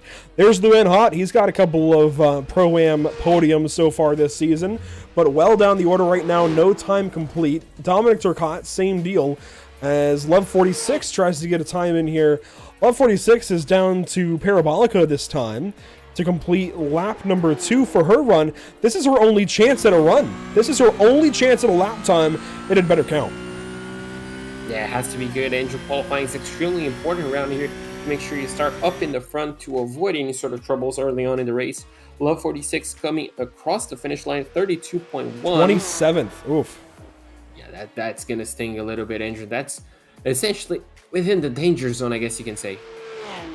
You saw David Schwartz briefly in the grass there. That's going to invalidate his lap time. Here's Scott Angelo, though, with that very nice grayscale looking, or I guess black, M Squad machine. Out of Parabolica this time by. We'll see if he's able to go any higher than 25th on the board as Diogo Pinto holds down the pole lap time, and that's not going to change. Those guys up top are not going to change at all. Fabio Zamperlini is too far back to complete a lap. How about Chris Sanchez, though? Yep, too far back. Maybe Johan Shirazi, too far back. Miguel Colon's in the pit lane. Maybe Thomas Rayleigh will have something. Maybe. He's actually, well, and now he's slowing down. I think this is it. This is qualifying done and dusted, Wow. Andrew. And yeah, that's just how quick it is. And I think, Luan Hott still without a time. Armando Bejarano, you can see right there, still out of time. But the pro drivers proved, the point you made, Andrew. The tires are just so hot as they exited the oval section that it's just pretty much impossible to do 2 flying laps and improve on the second one, just due to maybe the tire wear, the tire temps. It's just really difficult. And you see again, race keys. Number 1 on that list, qualifying. Diogo Pinto has certainly executed there. Dalton Zavadil as well, as they'll be your front row here in a moment. Save fuel early. That's another key to this race. Save fuel early as much as you can. Watch your tire wear on the left sides as well. And give space on the start. We had it in lowercase letters for the amateur race. We've got it in all caps here for the pro race. Give space, especially on this start. You have got to be oh so careful. You don't need to block. I'm just going to put that out. Hopefully some drivers are listening. You really do not need to block lap 1 here. get through the first lap, and then you can race. Even if these guys get through the oval, though, man, it's going to be an interesting show going into Della Raggia for the first time as a field. But let's take a look at our field, our grid, as gridding it first is Diogo Pinto, brand new to the series in car 44. Dalton Zavadil, will grid up second. Starting third, it is Ricardo Rico. Dino Filippa will start from fourth position. Marco Saavedra, also from Infinite Racing Services, will start from 5th. Jackson Resende from 6th. Your Pro-Am pole sitter, Alex Jenkins, will start from 7th. Fabio Zampolini from 8th. To complete your top 10, it is 2 amateur drivers that have been bumped up, Milan Harris and Chris Sanchez. Starting at 11th place, we're going to have Giuliano Romagnolo, the number 55, the number 23 of Martin Gramegna, right alongside him in 12th place. 13th place, Scott Reiser, the number 42, and Miguel Colon, the number 87, in 14th place. 15th place, Andrew goes the way of John Kroom and Johan Schwarze lining up alongside him. 17th place, starting off row number 9, we're going to have Adam Hartzell, the number 81, and the number 91 of Christian Gritzko. Finally, row number 10, we're going to have Thomas Ridley, the number 420, and Zachary Dews, the number 112, in 20th place. That's going to do it for our grid. There's still 11 more cars afterwards, but we have got lights out here and waiting for the green lights. There we go, racing with the pros and pro-ams at Monza on the combined layout down to turn 1. That's the land rush. Single file your top 3, side by side for 4th as we work on to the oval. Single file down below the yellow line already. This is going to be a chaotic lap when they get down to turn 2, JP. Yeah, absolutely. I'm pretty sure they did practice. Obviously, they did practice their teammates Andrew, but obviously the amateur race early on definitely proved the point that the below the white line, the yellow line, I should say, is definitely the fastest point. This is where the trouble point was on the amateur race, Andrew. Can they make it cleanly through turn number 2? Let's see. Into the banking here. Watch them come on through. What a field through the banking. They've made it further than the amateurs. And we're going to work out of turn number 2 and on to the second front stretch. Look at this pack of drivers. How are they going to make it through Curva Grande and Della Raggia? It looks like a rolling start here on the normal front stretch. 3 wide. It sure does, Andrew. Almost going 3 wide right there. You can see the drivers on the inside are desperately trying to protect that inside line due to just how important it is as they enter this corner. Oh, no, Ricardo Rico! There they go. That's going to be the big one. Through Curva Grande. Most of the field, there we go. Now they're really crashing. A few cars up in the air. But the leaders have still made it through Della Raggia and into Lesmo. Now 1 car out. That's Dalton Zavadil. What happened there? Oh, the leaders entered the championship leaders. 1 more car spawned around. Not quite sure who Marco that is. Saavedra. Oh my goodness. More cars going to the gravel trap. It's getting worse. They made it through the oval, through Curva Grande, and that's where everything happened as Diogo Pinto now leads over Jackson Resende. Marco Saavedra 3rd. Alex Jenkins got through, and you have to imagine now, Alex Jenkins has to be 100% the favorite for the Pro-Am lead and win as he has got seconds to Martin Gramegna. Here's Scott Reister, Chris Sanchez, and Thomas Rayleigh. 6th, 7th, and 8th. Cars are still having issues. John Kroom is slow into Ascari. Yeah, you can see trouble points are still alive. Andrew, as you can see, so many cars trying to fight for the same piece of tarmac. But meanwhile, Diogo Pinto, the number 44, Andrew, trying to open up a gap behind him. Jackson Resende trying to close up that gap. Obviously, now as we enter, this straightaway in the oval section, I feel like that gap is going to go down. But what a lap 1 we just had. There goes the top 5, 6, and more on by the start-finish line. Chris Sanchez pitting. It looks like he's maybe got some damage or maybe a penalty. It's hard to say. But let's go back and get a look at the start of this race. And these guys made it through the oval. I'm so impressed. They made it through the oval fine. It was Curva Grande where they had problems. And I think it was Ricardo Rico that stepped out first in car 51. Yeah, so do I. And I feel like maybe he got either a little bit of a tap or the tail end just essentially gave up. But looking at how close they are, I wouldn't really be surprised if it was a small tap, and that got him all out of shape, Andrew. And we're gonna see contact there with, I think that was Filippa. Oh my goodness. You can see right there, huge hit. Almost everybody made it through, but one car just, I think, overcorrected. No fault of his own, essentially, and just unfortunately came back on the race course. But yeah, that was an insane hit, Andrew. I think it's the tightest point, one of the tightest point, and the fastest on the racetrack. Now watch this again. Here's the right side onboard for Ricardo Rico. And yeah, Dino came over just ever so slightly. And wow, nowhere to go for Milan Harris, who's wadded up early. Oh my goodness. So you see them all just fly in. Nowhere to go.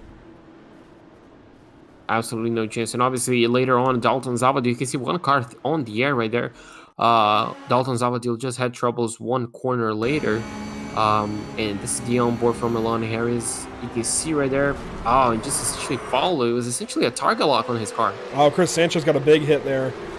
See the rest of the field kind of fly through and have all kinds of problems. Oh my goodness. One car over the wall. That was one of the I think that was Matthew O'Leary quickly out of the field, and yes, it was. Now let's go back and see what happened to Dalton Zavadil down in the Lesmos. Made it through this mess and is now running 9th, by the way. What the heck happens down here into Lesmo 1? Oh, he got hit! That was a tap from behind, yeah. Oh my goodness. I think that was Dino again. It was. I mean, wow, so yeah, really unfortunate. Just a small tap. I think just got caught up. You can see right here the number 1, Dino Filippa. Maybe, he just got caught up. And that wasn't. And then he got hit by Marco Saavedra. So, yeah, Dino got in deep and then got hit by his teammate. Wow. Yeah, and it was even a bit of a neck code crash between him and Dalton. But yeah, unfortunately, he got turned. I don't think he got too much damage, Andrew. The question is, how much damage did Dalton get from contacting the tire barriers? Well, your top 4 are within 1 second. Diogo Pinto, Jackson Rosende, Marco Saavedra, and Alex Jenkins, who has a beautiful opportunity here to go for an overall race win. 5th place is Martin Gramigna along with Scott Reiser down the oval backstretch. Thomas Rayleigh checks in at 7th just behind those guys. Dino Filippa is all the way back here with Dalton Zavadil, oddly enough, and Luan Hot. That completes your top 10 as they work into turn 2 of the oval.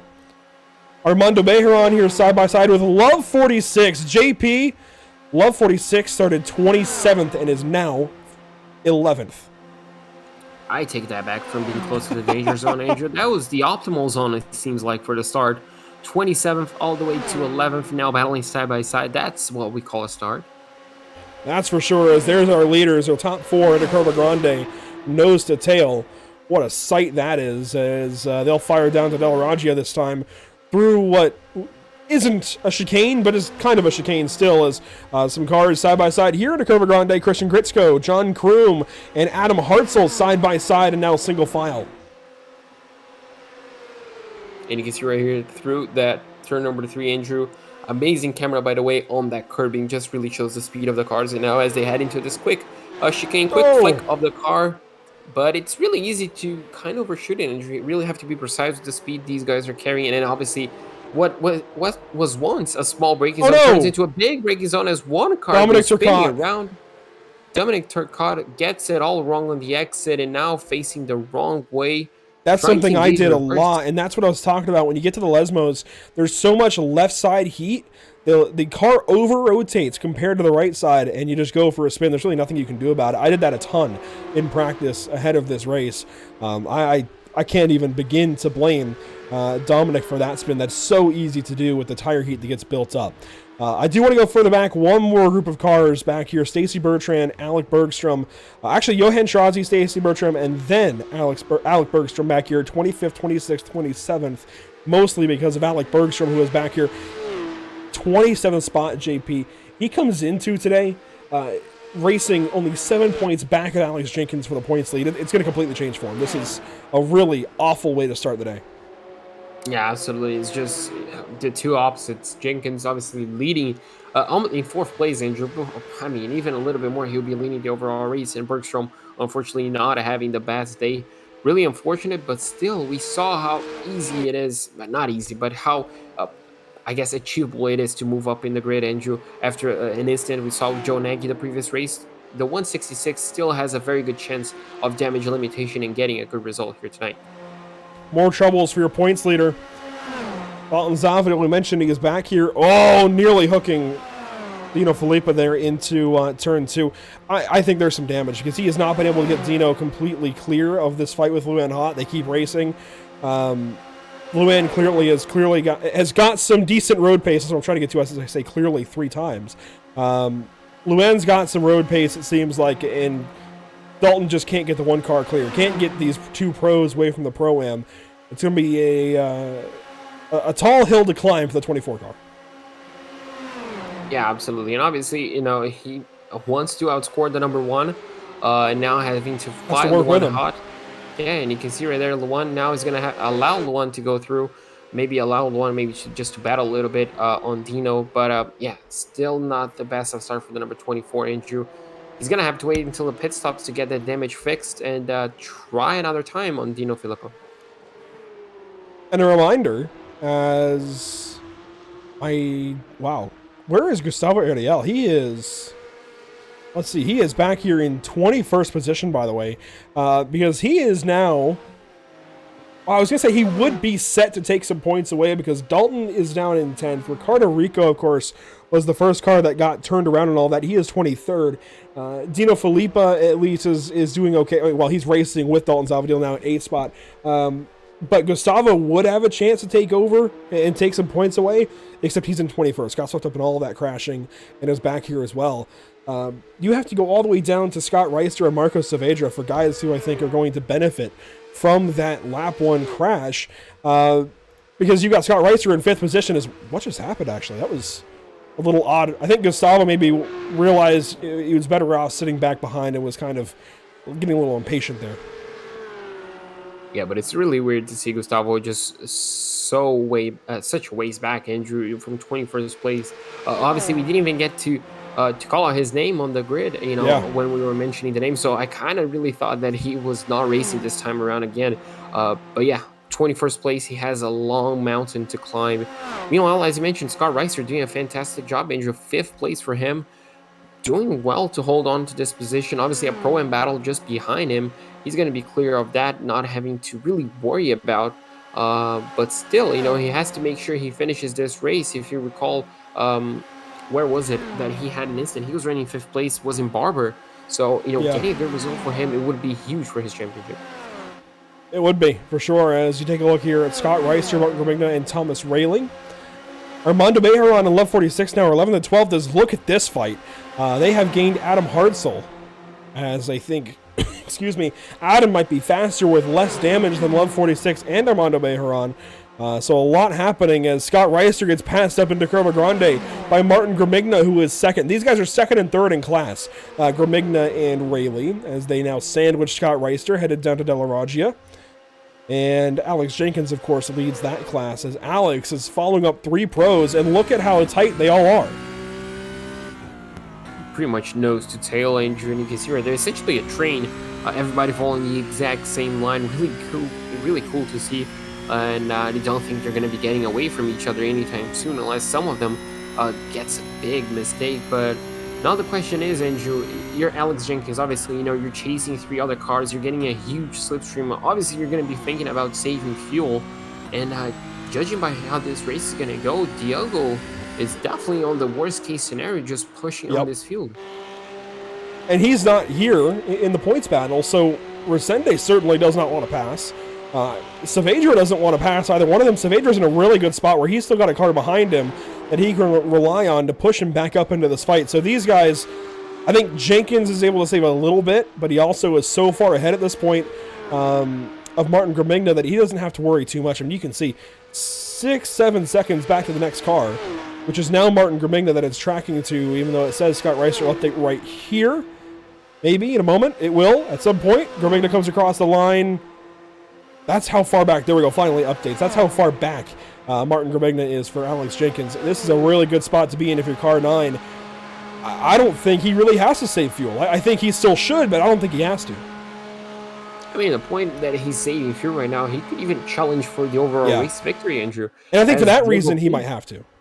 Yeah, and Diogo Pinto now does the strategy, just allowing Resende to take on the lead a little bit, managing that to perfection, slotting in behind Resende and Saavedra, not losing that 2nd place. So, that strategy is coming in. All right, I've pushed, I was essentially punching the air, keeping my foot down, wasting a lot of fuel. Now it's your turn.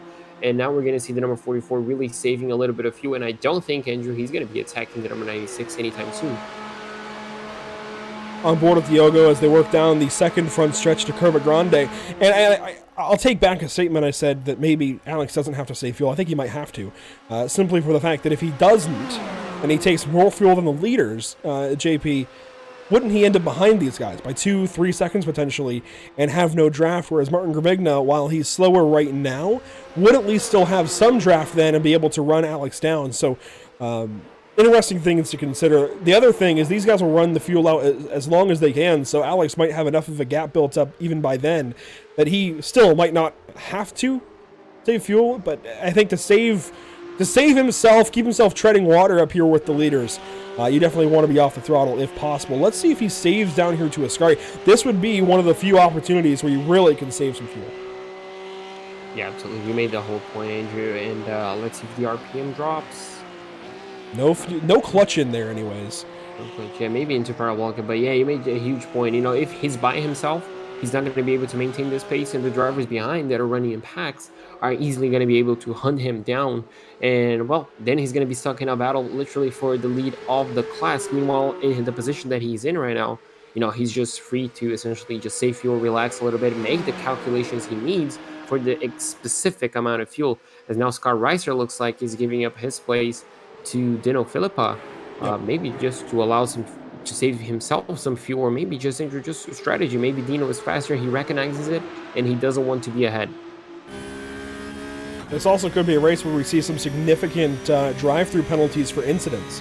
It's pretty easy to drop a wheel here at Monza in any corner, let alone when you throw in that these guys are trying to stay wide open from the starting line, well, from Parabolica all the way around to Della Raggia, including the oval. So it's very easy to drop a wheel, get a 1X, and keep doing that over the course of this race, or even get 2Xs from bump drafting, or even 4Xs from bump drafting. So this could be a race where we see a lot of incident points pile up for these drivers, as Dalton Zavadil is at the back of this line, now drafting up to Scott Reister, and going left. And Scott is dropping anchor. I wonder if he is trying to save fuel now, if he's realized that he's in a bad spot and is trying to save himself. Yeah, it could certainly be Andrew. Maybe just trying to get away from this pack would be I mean, it would not be, I think, the right choice, but maybe just holding on back a little bit, maybe being the trailing car, you know, just allowing himself to save a little bit of fuel, adding himself some space if he needs it. Meanwhile, the drivers ahead, well, they're certainly going for it, Andrew. And you mentioned a good point, drive-through penalties. I think this is going to be the race where not a single driver is going to be able to get those 2 extra points for a clean race. Yeah, that's a great possibility. Whether it's trying to hook the inside of the curbing into Della Raggia or who knows, even Ascari. It's so easy to pop the curbs. It's so easy to grab some grass through Curva Grande. So many places where something can go wrong and you can get incidents. Here's another battle. Christian Gritzko, Love 46, and Adam Hartzell as they work under Curva Grande. Behind them, Fabio Zamperlini, Chris Sanchez, Zachary Deus, Scott Angelo, David Schwartz. Lots of great battles popping up. This is a much more, I think, organized race than the amateurs saw, even though we still had a massive lap 1 pileup. Further back, Stacy Bertrand, Johan Shirazzi ahead of Alec Bergstrom and John Kroom. Unfortunate that John Kroom is this far back. By the way, Giuliano Romagnolo, Milan Harris, the only 2 cars out of the race. Yeah, I think this is just the type of race, Andrew, that just balances itself, right? It's just so much time under full throttle that if you're alone, you're going to be caught up. And if you're essentially in a team right here doing the tango, you're just going to be able to try to break away a little bit and maybe even run by himself. So it's a kind of race, even if you have a massive lap 1 incident, you're going to have packs of drivers that are just going to be, you know, balancing themselves out on the race. And yeah, still 32 minutes on the race, Andrew. Really close battles right here for the lead. The top 4, less than half a second. You mentioned we might see 2 pit stops. I don't think we will. I think these guys have probably practiced enough at saving in the draft like this. And you can see Gustavo Ariel was the driver to confirm basically to Scott Reiser that Diogo would be in this race. I think the Texaco Racing by TK drivers are working a little bit with Diogo Pinto. Certainly some Brazilian connections there. As here we go, side by side, Saavedra says no more sitting behind. He wants to draft and goes by. This could be another situation where these guys are working together to all save some fuel. This could put Alex Jenkins in the catbird seat. as now all three of our top three have been in the lead at some point in time. But we still may see some drivers who mismanage fuel and have to pit a second time to come back in. We also may see somebody try taking tires. It could certainly be a possibility, Andrew. I feel like all of them are, valid strategies. Obviously, the determining factor of taking tires is, are you by yourself? Are you going to risk, losing a pack like this for a bit of extra grip? So it's going to be a risk that some drivers I feel like might take, but I feel like the great majority won't. Meanwhile, you can see right here the pushing strategy will still continue between Philippa and I think that was Remigina right behind him. Yes. And this pack is just trying their best to catch up, Andrew, the pack ahead, but 12 seconds, that is essentially Mount Everest to climb if you're trying to catch up the top four. That it is. These guys are way far back right now, 10 seconds up to the leaders. Quite a ways back. And the next group behind these guys, this completes your top 10. The next group back is Armando Bejaron, Christian Gritsko, Love 46, and Adam Hartzell. This is a four-car fight, a four-car train, if you will. They are another 14, 15 seconds back of Scott Reister's group. Then you got to go another 7 seconds back to Chris Sanchez, Fabio Zamperlini, Zach Deas, David Schwartz. Then it's 5 more seconds to Gustavo Ariel, who is now on his own. 9 seconds to Ricardo Rico, who is now 20th. And then it's a little bit more disjointed until you get back to Johan Shirazzi, Stacy Bertrand, and Alec Bergstrom, who are now fighting down to Della Roggia. And they get it single filed out, but for a moment I think that they're going to go through their side by side. Yeah, maybe after they saw what happened on the last lap of the previous race, Andrew, maybe just thinking a little bit, all right, I might not go side by side just this early. But yeah, you mentioned how everybody in the top four top three has cycled within the lead, leading the race a little bit. But Jenkins has been the only guy that hasn't done it so far. For good reason as well. I mean, he wants to sit back and save fuel. I think he's doing exactly that. He's not going up and passing these guys. I think he maybe should sit in the draft a little more, but he is also popping up to save fuel. Save tires. So he's trying to manage both. He's popping up to save tires, drafting here to save fuel. He's not full throttle right now at all. You can see, you can even see from the telemetry that he's just on and off the gas. The speed goes up and down, up and down. Yeah. So he's just managing. Obviously, the slipstream is just going to be so powerful on this course that you just don't need to be full throttle. You're going to see right here how much he catches up. He can essentially, let the car just glide. You can see he already closed up to Diogo Pinto, and you can see right here, closes up, takes the foot off the gas, saves a little bit of fuel. So he's just in this roller coaster essentially of gas, off the gas, gas, off gas, and he's just saving quite a bit of fuel. And if he gambles on strategy, he could even come out ahead of these guys. Obviously, it wouldn't really matter, but he certainly could lead one lap or two. He could, and that's kind of what I was getting at, is he could really be in the catbird seat here. If those guys ahead of him are burning more fuel by sometimes leading, and Alex doesn't ever lead this group, it could really work out well for car 9. Also, you see weather conditions, top of your screen, 77.2 degrees in the air, 115 on track. A little cooler in the air, hotter on the racetrack than we saw for the amateur guys. It's later in the day in the sim. Alex, I get he's swerving, I think, just kind of out of boredom a little bit, kind of having some fun. I don't know if you want to waste those little bits of percentage that you might burn off the tires. This is really crucial. He could also be trying to work some pressure into the right sides, though. It's interesting. He could be messing around. He could be trying to do something strategically. I don't know. Yeah, it could be both games. He could just be even a little bit distracted. Obviously, when you're just closing up that much, you could zone out a little bit. But, he's just in such a comfortable position, Andrew. But now looking at this... Dino's catching. I was going to say that. 8 seconds already. We talked about this, 5 minutes ago? Not even that. It was 12. The second pack is definitely catching up the first one. And if you're not noticing this could be a major play towards the end of the race. Maybe that's what Alex was doing. Swerving because he wants to go faster. He might have to lead by charge there to go faster because...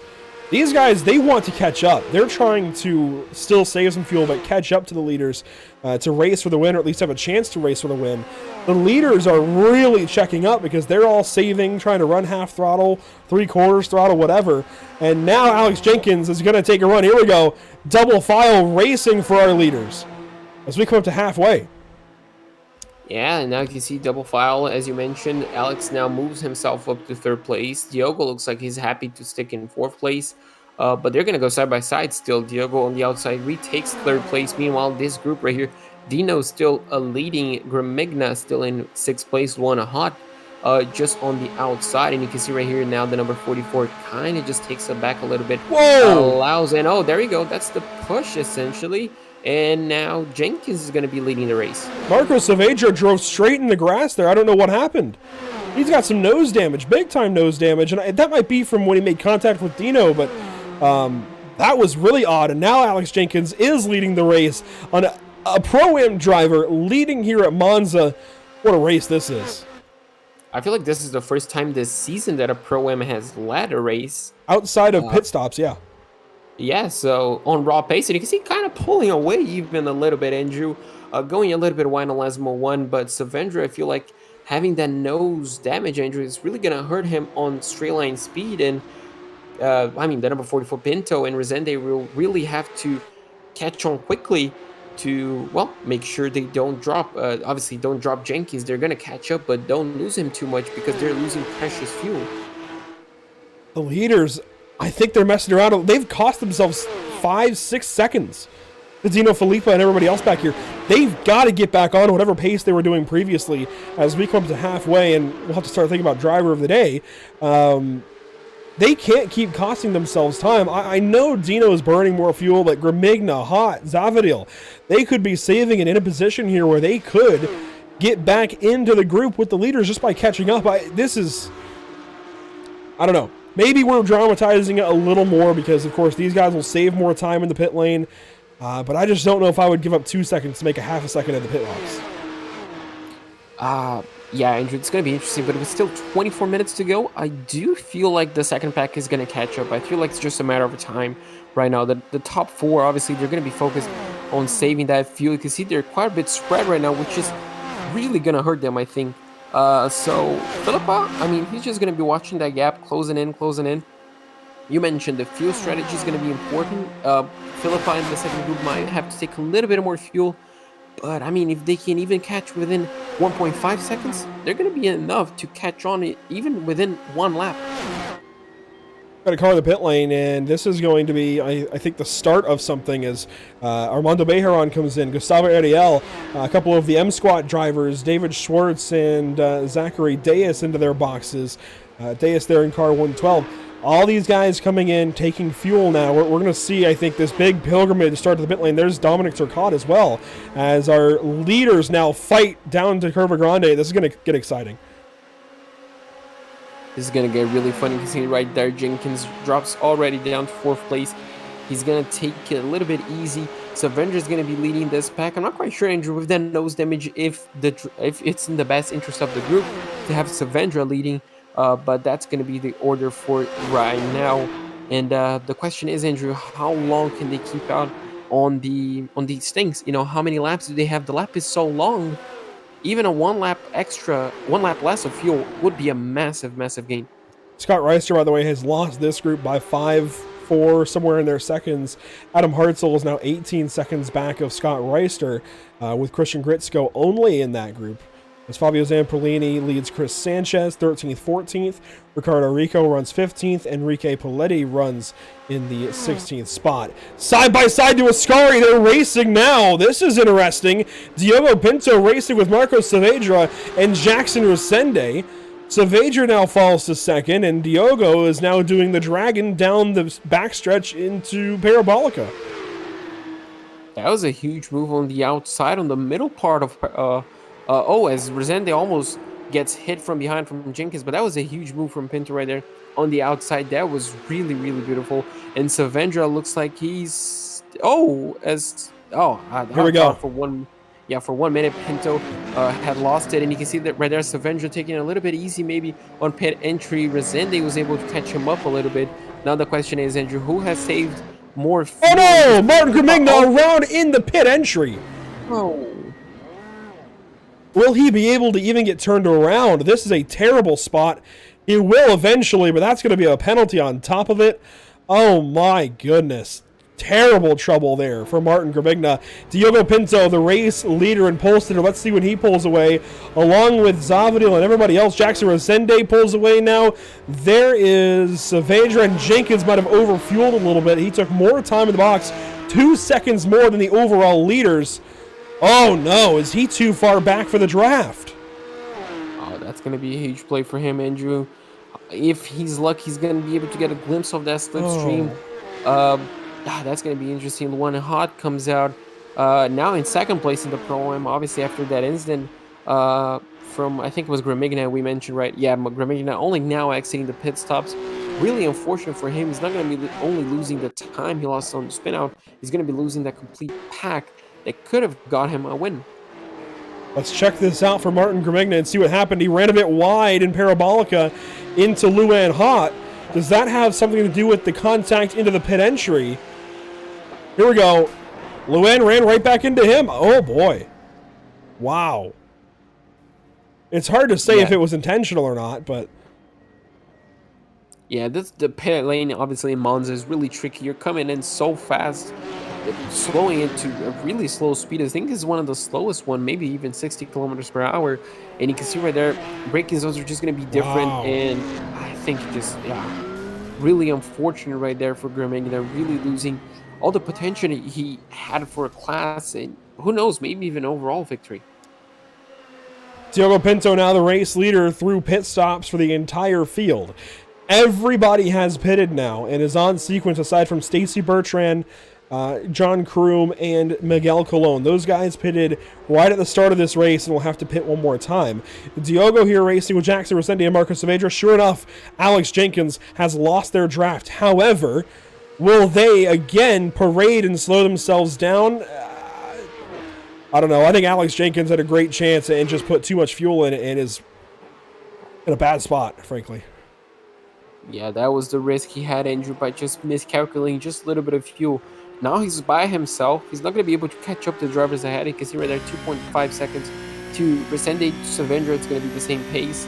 And that gap is just going to increase lap after lap until Philippa and Zavadil catch him up. Then he's going to be within a shot to, catch these guys again. So, really unfortunate for Jenkins.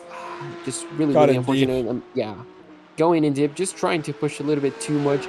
The number 9 right here, he just has to take a little bit easy, Andrew, and just allow Philippa to catch him up to get a second shot. Gotta save his tires. All I can hope for. Really unfortunate that that opportunity is out the window. But now that we've gone through pit stops, let's talk about driver of the day, because I think he's going to be included for sure. Of course, we each get a pro nomination. We each get a Pro-Am nomination. JP, who's it going to be for you? Nomination, I feel like I'm going to go for Jenkins. I feel like that was a really good run early on for him. That was a really, really strong performance as well.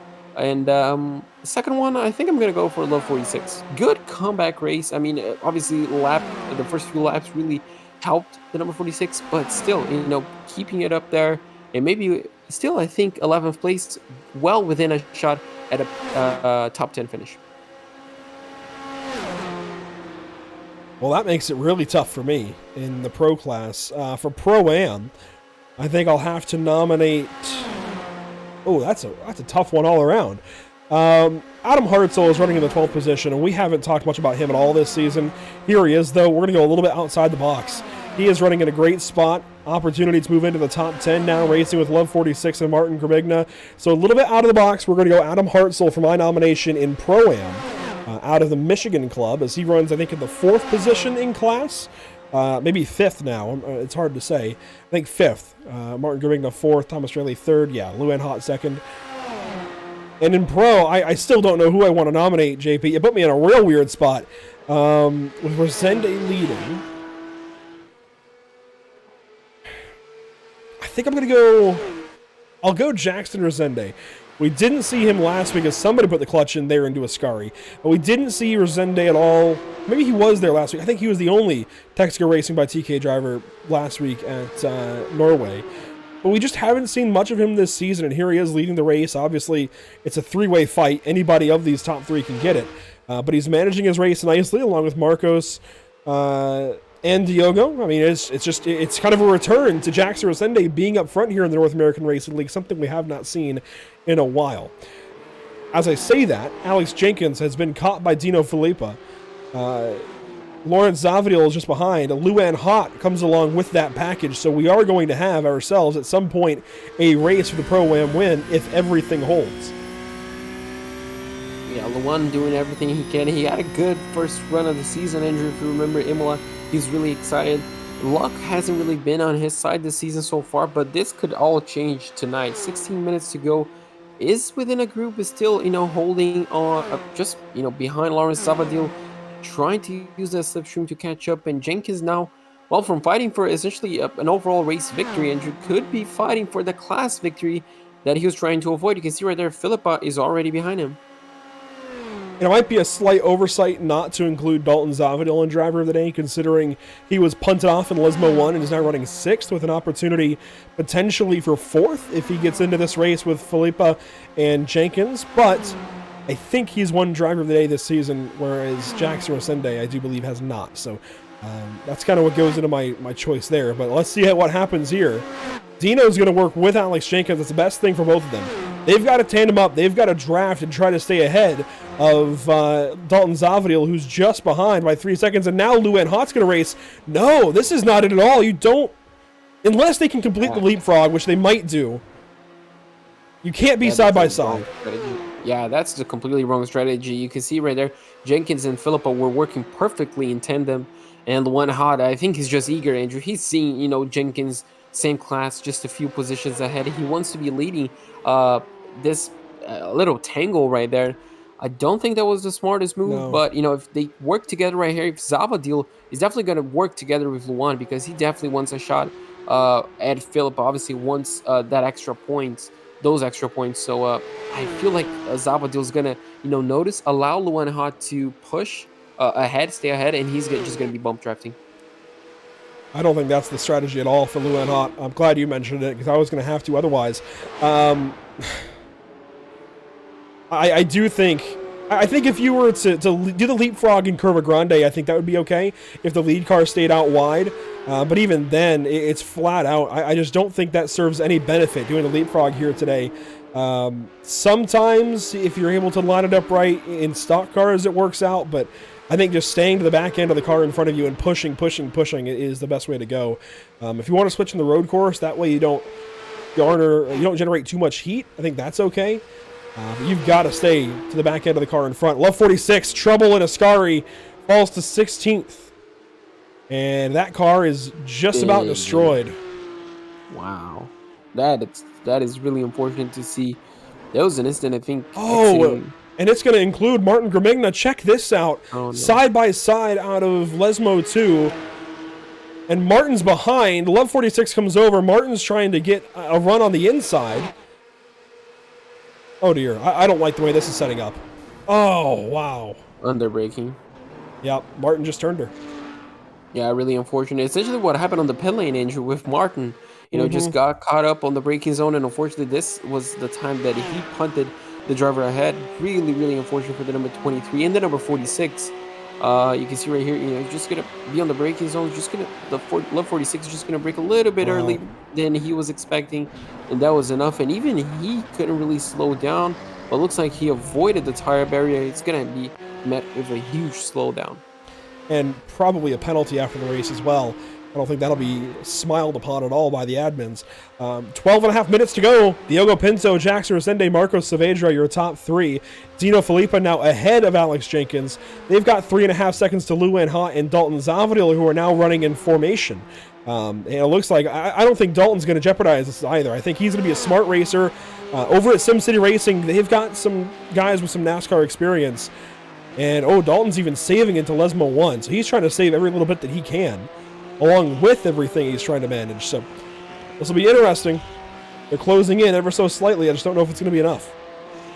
Yeah, Dalton is just using what he can. There's no point in keeping battling Luan Hott at this stage of the race. You're just going to be costing yourself, time. So if he can just keep himself behind, he can save a little bit of fuel if he needs it. And, obviously just just being able to maybe catch up to Jenkins and Philippa ahead.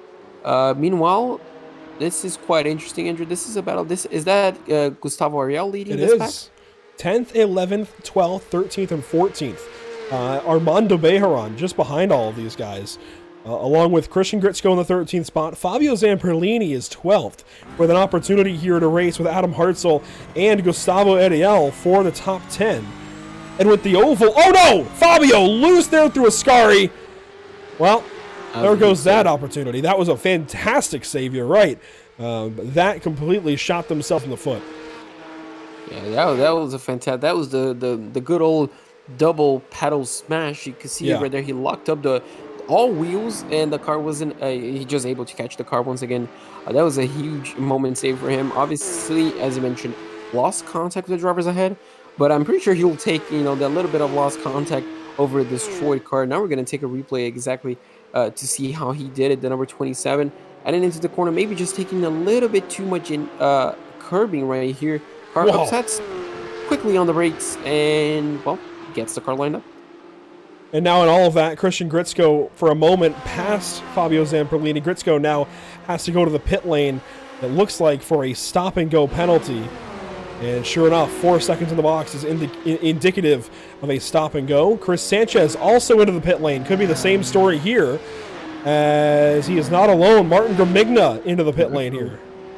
Right through again, so all these guys with penalties, Andrew, definitely not getting those bonus points for a clean race. Really unfortunate. And it just shows how a race can turn on its head. Martin Gramigna had a really good first stint, and then everything started to go wrong on the pit stops for him. And then things just, it got even worse for him. Really unfortunate. Meanwhile, look at this side-by-side battle on the back straightaway of the oval section. Dominic Turcotte, Stacy Bertrand, 18th, 19th. Not a whole lot to say. These guys are just running far back in the field.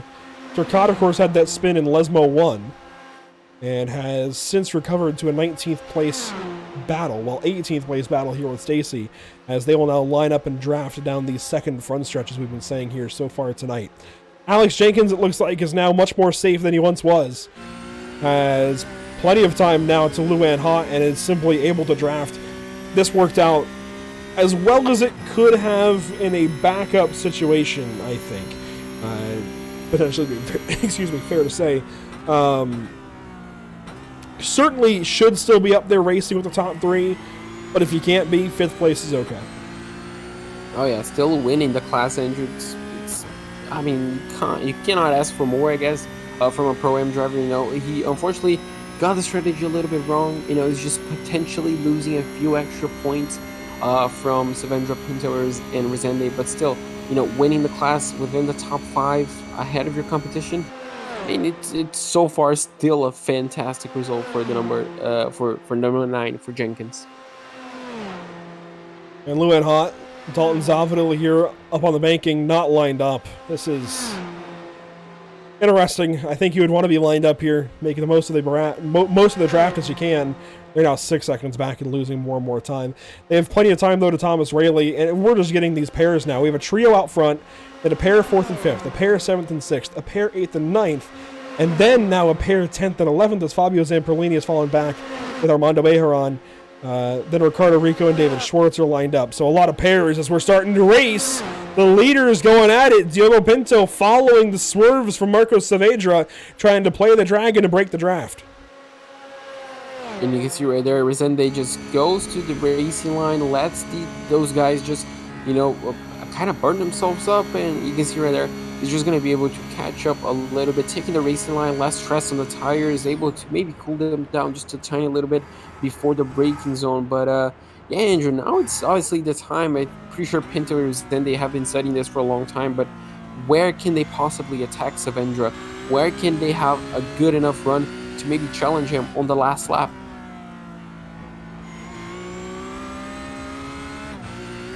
We'll have to wait and see. As I did notice there, Jackson Resende was on the clutch all the way from Della Roggia through into Lesmo 1. That was a lot of fuel saving for Jackson.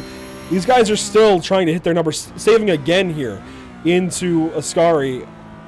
I'm not sure. You certainly don't want to have weight in the car if you don't have to, right? So They've got to be trying to hit a fuel number still.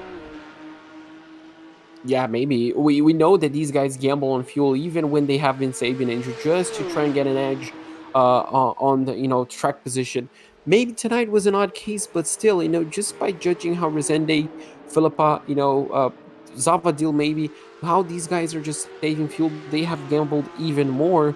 And maybe just a tiny little bit short, Andrew, and that's why they're just trying to save, not attacking this time by. But still, we have less than 3 laps to go now. I think this is going to be 2 to go. That will be 3 to go that time by. Well, yeah, 2.5 minute laps. We'll have 3 laps to go. This race is going to extend by about 2 extra full minutes as these guys race still in your top 3 positions. Now onto the backstretch. Marcos Saavedra still leading over Diogo Pinto, and frankly, they could bleed enough time where Dino Filippa might just catch on to their draft soon. And that would be huge, Andrew, if these guys, just keep, as you mentioned, keep just bleeding a little bit of time. If Filippa can get a shot, even if it's the last lap of the race, I'm pretty sure he will take it. This is shaping up to be a huge final 2 laps between these 3, and obviously the driver's catching up to them. This could still be a lot of fun. Dino Filippa, of course, with help here from Alex Jenkins. Alex would be wise to do exactly what he's doing. Sit in line and push. Dino, you can see they're closing in ever so slightly down this second front stretch into Curva Grande as our leaders start to do a little bit of racing. You can see side by side between the 96 and 99. Saavedra, contact! That's trouble for Jackson Resende. He gets through anyways. That could have been disastrous, and now they're spread out. And now Saavedra might be in danger of losing the draft, which would only help Dino Filippa further. Yeah, absolutely. If Saavedra drops from the draft of those 2, even on right here where his position is, Andrew, he could be essentially a bridge between the two the 2 packs, essentially between Pinto and Resende, and Filippa and Jenkins could be a bridge of draft between those 2. I think that's what they're hoping for at this point for sure. Marcos Saavedra, that big contact with Jackson Resende just completely changed the race. And Resende, of course, has the draft here out of Ascari down to Parabolica. This is danger zone for Marcos Saavedra. I don't think he's going to be able to have the draft now on the oval. Yeah, maybe even not, Andrew. It's going to be close. Obviously, Resende right there could be the trouble spot for him. If Resende was all by himself, then certainly he would be able to catch up. But Resende is going to be able to, draft up to Pinto. This is going to be very, very exciting. Oh, 1 car to the pit lane. And Saavedra has to pit for incidents, I think. We'll see. That would certainly make sense. A 4X there. He's going straight through. It's a pass-through. Incidents. Yeah, so that's just how quickly his race again, Andrew. Just with 2 laps to go still. That was 2 laps to go. It looks like Marcos will line up with Scott Reister and maybe Thomas Rayleigh, 8th and 9th. Heartbreak for Marcos Saavedra. That is so painful to watch. Now, it's a 3.8 second gap as Alex Jenkins will still go top 4 so long as these guys hold a pretty wheel. And now it's 2 tandems versus each other. Dino trying to reel in Jackson Resende as he's able to now work with Diogo Pinto. And they are side by side. That's what they need behind. Yeah, they just need to keep leapfrogging those 2 ahead, Andrew. Resende and Pinto, if they can keep working this together, they're not going to be in danger from Filippa. But dare I say, just something on the drive of Filippa. That car just seems angry, Andrew. That car just seems like it has a purpose to try and catch these 2 before the end of the race. It's going to be really difficult, but he just looks like he's driving the heck out of that car right now. Saavedra, by the way, has slotted in with Reister 7th and 8th. Those drivers are Thomas Rayleigh in 9th, starting to lose some draft. Gustavo Ariel is 10th place, Fabio Zamperlini 11th, Adam Hartzell in 12th, Armando Bejaran 13th. Of course, we'll go through the full rundown after the checkers. Here's Ricardo Rico and David Schwartz, 14th, 15th. It was 2 laps to go last time by, and our leaders now are going to work down to Ascari. Jackson Resende leading the race, and the fan vote Guys, vote for driver of the day in YouTube. Currently, it is all car 96 leading the way. He has not won it yet. In fact, we'll finalize that vote at the end of our results briefing. But Jackson Resende leading by an astounding margin, 63% to Jenkins 20%.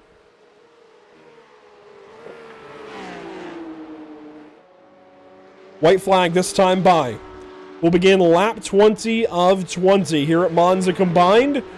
White flag is out, presented by Whiplash Simcams. Final time around, 10 kilometers to go. The gap now, 2.6 seconds.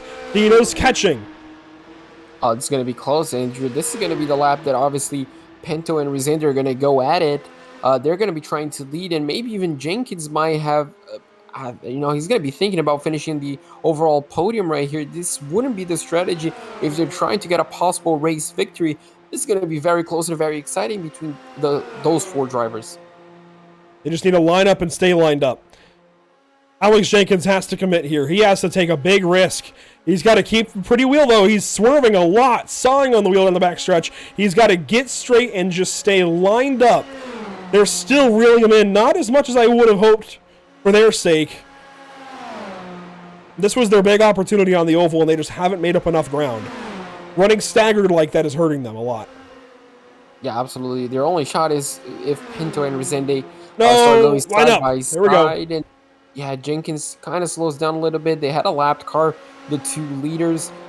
I mean, the only chance they had is if Pinto and Resende go side by side. Yeah, if they get to racing, they might still have a chance to close in. Here we go, our top 2, Curva Grande, as there you see officially the white flag presented by Whiplash Simcams. Problems for Gustavo Ariel. He has had an issue and is out of the race, it looks like. But up front, your top 2, Jackson Resende and Diogo Pinto, nose to tail and fighting. And Dino just made up about 0.7 of a second there into Lesmo 1. Lesmo 2, nose to tail still. They'll work down to Ascari this time by. Where does Diogo try to make a move? Dino, beautiful, sending it through Lesmo 2. He's now only 2 seconds back. He's not in draft range, but if anything happens here, he's going to pounce. This is going to have to be the perfect corner for Pinto. You can see right there, Andrew trying to take it slow on entry, fast on exit. This could be the race-winning move for the number 44. He needs to get a good exit. Resende is trying his absolute best, and I feel like he's going to have to defend the inside. We could see a dive bomb coming for the number 44. We've got to see something out of Diogo if he wants to get this race win. Dino too far back. Diogo goes all the way to the left, the outside here through Parabolica. Good. Oh, Jackson Resende gets in deep. Dino Filippa is going to try and close in. The race to the checkers. Jackson Resende is going to hang on, but oh, how close it got for the win at Monza. Resende will still win the race.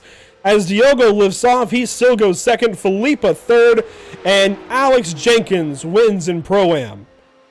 Oh, if we only had one more lap, Andrew, this would have been the finish. Meanwhile, you can see right here, the one hot is going to finish, looks like just behind Marcos Saavedra. He could even be losing one more position. But yeah, I think he lost. Thomas really might have pipped him on, yeah, I think he did. On the line. Wow, what a finish we just had. Fabio Zamperlini will go 9th. Scott Reister 10th. Adam Hartzell will finish 11th. Armando Mejeran will go 12th. Ricardo Rico over David Schwartz. All these guys a little bit slow out of Parabolica. I think kind of accepting all of their fates. There's still a race here. Johan Shirazzi and Zachary Deas. Deas too far back. But Dominic Turcotte has an opportunity here on Enrique Poletti. This is for 18th. This is the final battle of the race. 18th, could we see maybe a dive on for Turcotte? Not quite close enough. He closes quite a lot on braking and on entry, on exit. Can he do anything about it? Looks like not going to be the case, Andrew. I feel like those two are going to hold position for the remaining of the race. And yeah, Dominic Turcotte, a valiant effort at the final corner, but unfortunately just ran out of the road. And Gustavo Ariel did have a connection issue on the final lap, and that relegates Gustavo to 26th position despite driving back into the top 10 here, or into the top 10, I should say, here at Monza. A few cars left to finish. Those are Miguel Colon, for example, here in 22nd, Martin Grimigna in 23rd, and Matthew O'Leary will finish the race in 24th as he works out of Ascari now. But JP, what a race. Not at all what I expected. Certainly, I don't think at all what Alex Jenkins expected. He nearly went podium overall, had a chance at one point to win this race. It just didn't work out. I mean, I'm pretty sure he'll take it. He even led the race. I'm pretty sure he's going to be happy with that one lap led for him. A valiant effort, mistake-free race if you discount the pit stop. I mean, what a drive for him. And Dalton Zavadil, by the way, top 5 after getting punted into Lesmo 1 on lap 1. How about that? Oh, that was really good. That is our points leader saving face big time, and boy, is it going to matter a ton. Oh, absolutely. Those points injured with 3 rounds to go. This could really make or break the championship, and this could have just saved it. Already, drivers connecting to talk to us, but quickly, let's go through our results breakdown and finalize the driver of the day vote. We won't say just yet, but yeah, Jackson Resende is probably going to win this unless Alex Jenkins has like 40 votes come in for him now. But Jackson Resende wins by just 0.3 over Diogo Pinto. That mistake in the final corner nearly made it that much more fun. Dino Filippo, though, goes third behind Pinto. Alex Jenkins, of course, takes the race win in Pro-Am by 19 seconds over the next car in class. Dalton Zavadil there 5th, Thomas Rayleigh 6th, and 2nd in Pro-Am. Then you have Fabio Zamperlini, Scott Reister 7th and 8th, Adam Hartzell, and Armando Bejaran, after everything he went through today and starting 28th, I believe, on the grid, goes 10th. 11th place goes to Ricardo Rico. David Schwartz is going to finish in 12th place ahead of Marco Savendra. Luan Hott in 14th place ahead of Johan Schratzi. Zachary Dews is going to finish in 16th place ahead of Cersei Bertrand. Henrique Boletti is going to finish in 18th place ahead of Dominic Turcotte, and Chris Sanchez in 20th place. Finishing 21st, Love 46 over Miguel Colon. Matthew O'Leary and Martin Gaminga, the final 2 cars on the lead lap. Then you see Scott Angelo, Gustavo Ariel, Christian Gritzko, John Kroom, Alec Bergstrom, Milan Harris, and finally, Giuliano Romagnolo, all disappointing runs here today at Monza when it's all said and done. Disappointing circumstances for many of those drivers. For most of them, circumstances outside of their control. Let's take a look and speak with the race winner, JP. Jackson Resende is driver of the day today, officially now, as he puts in a victory lane. Absolutely, and well, number 96, Jackson Resende, driver of the day, race winner. How was it the race from your point of view, Jackson?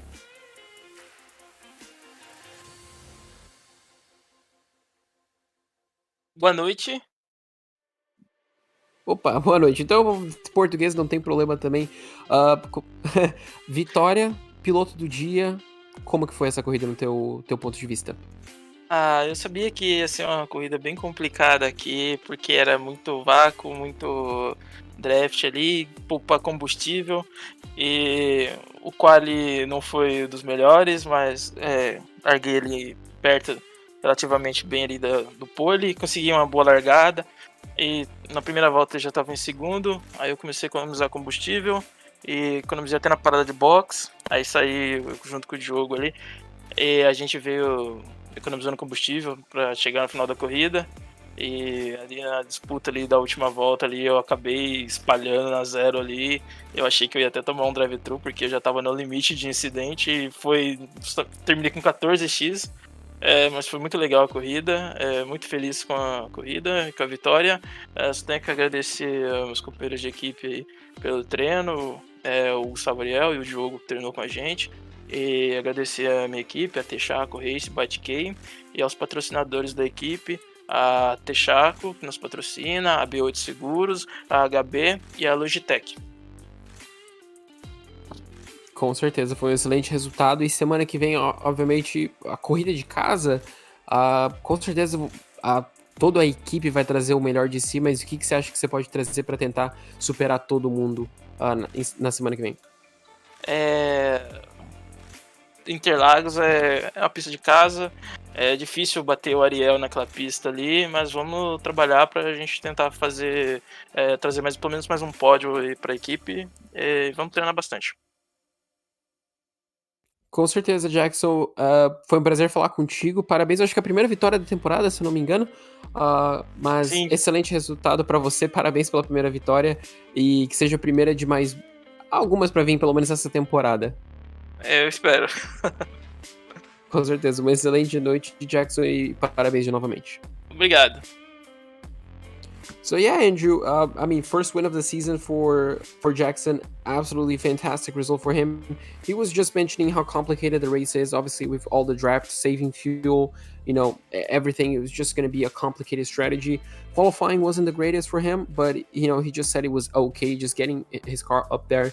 And obviously by the end of lap number 1, he was already in second place, so he was already set in, and he's just started saving fuel, even on the pit stops. And obviously with Diego towards the end of the race, they were both saving fuel, just leapfrogging one another, which really helped him win the race.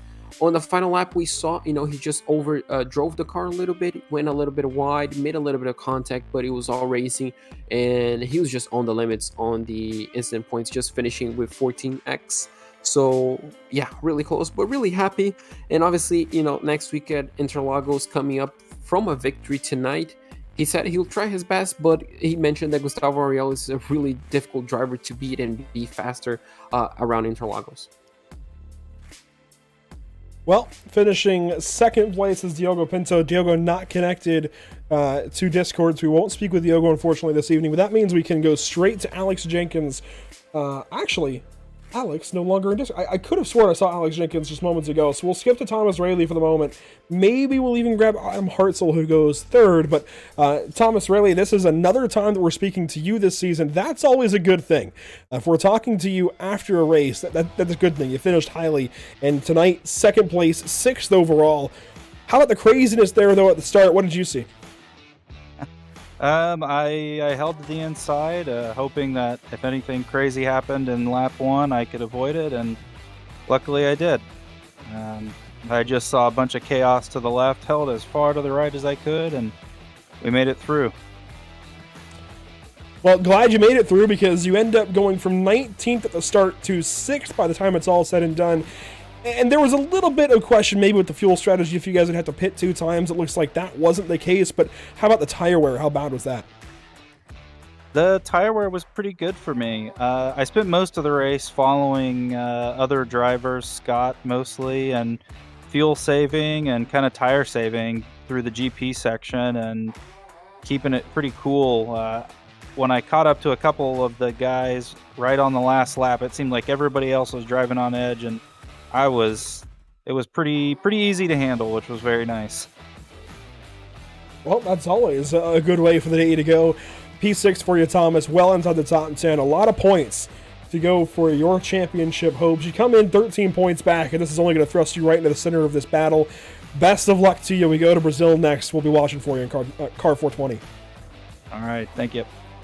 Thomas Rayleigh, 6th place this evening over Adam Hartzell, who finishes 3rd. And Adam, I think very much an unexpected way for things to go for you, considering you started right in the midst of all the chaos. 17th spot. What happened for you lap 1? The lap 1 was just all about survival, and unfortunately I kind of got caught up in it, but I kept the car as clean as I could. Just kind of fell back on a lot of my NASCAR Daytona skills, and thankfully I was able to keep the car in one piece. Well, we certainly love when you're able to keep the car in one piece. You end up following some of the best drivers in the series, guys like Fabio Zamperlini, on your way back into the top 10. How much of a help was it to follow some of the pros and pull from them there later in the race, especially with the draft at hand?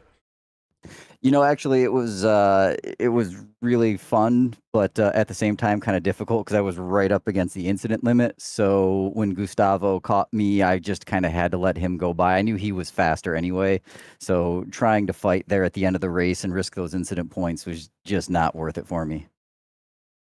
And how about the fuel saving as well, considering you guys, of course, had to stretch that fuel as long as you could, make sure it was a one-stop race?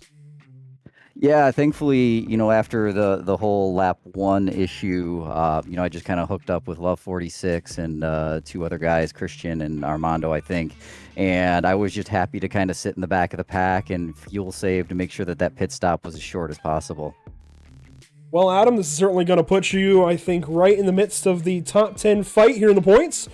You came in tonight 27 points back in 8th, and this is only going to help you versus guys like Aubrey Kundal. So I'm excited to see where you sort out after this one, Adam. Thanks for talking to us, and we appreciate your time. Hopefully we'll see you at Brazil next week. Absolutely. Thank you guys for broadcasting this. A lot of fun. Adam Hartzell, P9 overall, P3 in class in Pro-Am. A solid run there for Adam today. And that wraps it up as far as on-track action. We certainly appreciate everybody's time. What we didn't even get to mention, it was a jam-packed round as far as action. Look at all these partners here with the North American Racing League. Of course, the Infinite Racing logo stays up on screen all race long. But a big shout out to them providing the amateur setup for these guys to race on. Certainly really helps them out. I really like this class structure. Usually we see, at least in GT3 race seasons for the North American Racing League, we see pretty much the same deal between the two races, where it's either open or fixed for both of them. Usually fixed for GT3, but I like this fixed setup provided by IRS for the amateur series, and then open setup for the pros and pro-ams. I really enjoy this structure, especially the 30-minute versus 50-minute races. We get completely different races between these two, and I think it makes the night a lot more fun, a lot more interesting that way. A big shout out, of course, to Muradness and M Squad, providing driver coaching, gloves, and so much more, community and everything to all of these drivers in the Muradness Discord. And of course, Victorian, the new scoring partner of the North American Racing League and Screw Compressor Service Incorporated. It was a lot of fun this evening. We've still got plenty of racing left to go this season. Next up for these guys, Interlagos, as we've mentioned a few times, June 8th, JP's home track. He had to leave a little bit early, so glad we got him on the road, but it'll be his home race next week for round 6 at Brazil. Then the Nürburgring round 7 and Sebring round number 8. We're back straight at it 5 weeks on through, from May 25th through June 22nd, of just straight up hardcore racing for this entire field. Then finally a break before our bonus race at Long Beach on July 6th, 2023, right in the midst of summer. A good way to send us off into the summer. And I want to give a big shout out before we close things out to our social media op this evening, Emerson Arden. Of course, JP joined me on the mic. Emerson doing all of the work on social media. We certainly appreciate that. And we'll take a look at our upcoming broadcasts and our social media links there at the bottom of the screen. We mentioned these earlier, but Sunday, we go to Road America with the Radical SR8s for the SimPit Radical Series. Tuesday, we head on over to Phoenix International Raceway with some late model stock cars for the D-Line Racing League, brought to you by Elevated Performance. And finally, Thursday, right back here on a Thursday evening at 8:30 Eastern with the North American Racing League for more Porsche Cup action from Brazil. Thanks once again for joining us. That will do it for us this evening. You see all the social media links there at the bottom: Facebook, Instagram, Twitter, Twitch, YouTube, and Kick. We appreciate you all watching this evening, and we hope you will join us again next time, hopefully this Sunday, for the SimPit Radical Series from Road America. Until then, thanks for watching, and a big shout out to all of our, all of those who make it happen for us at the bottom of the screen in audio: ATV, Whiplash Media, SimCams, OBS, and iRacing.com. We will see you next time, hopefully Sunday afternoon at 1:30 Eastern.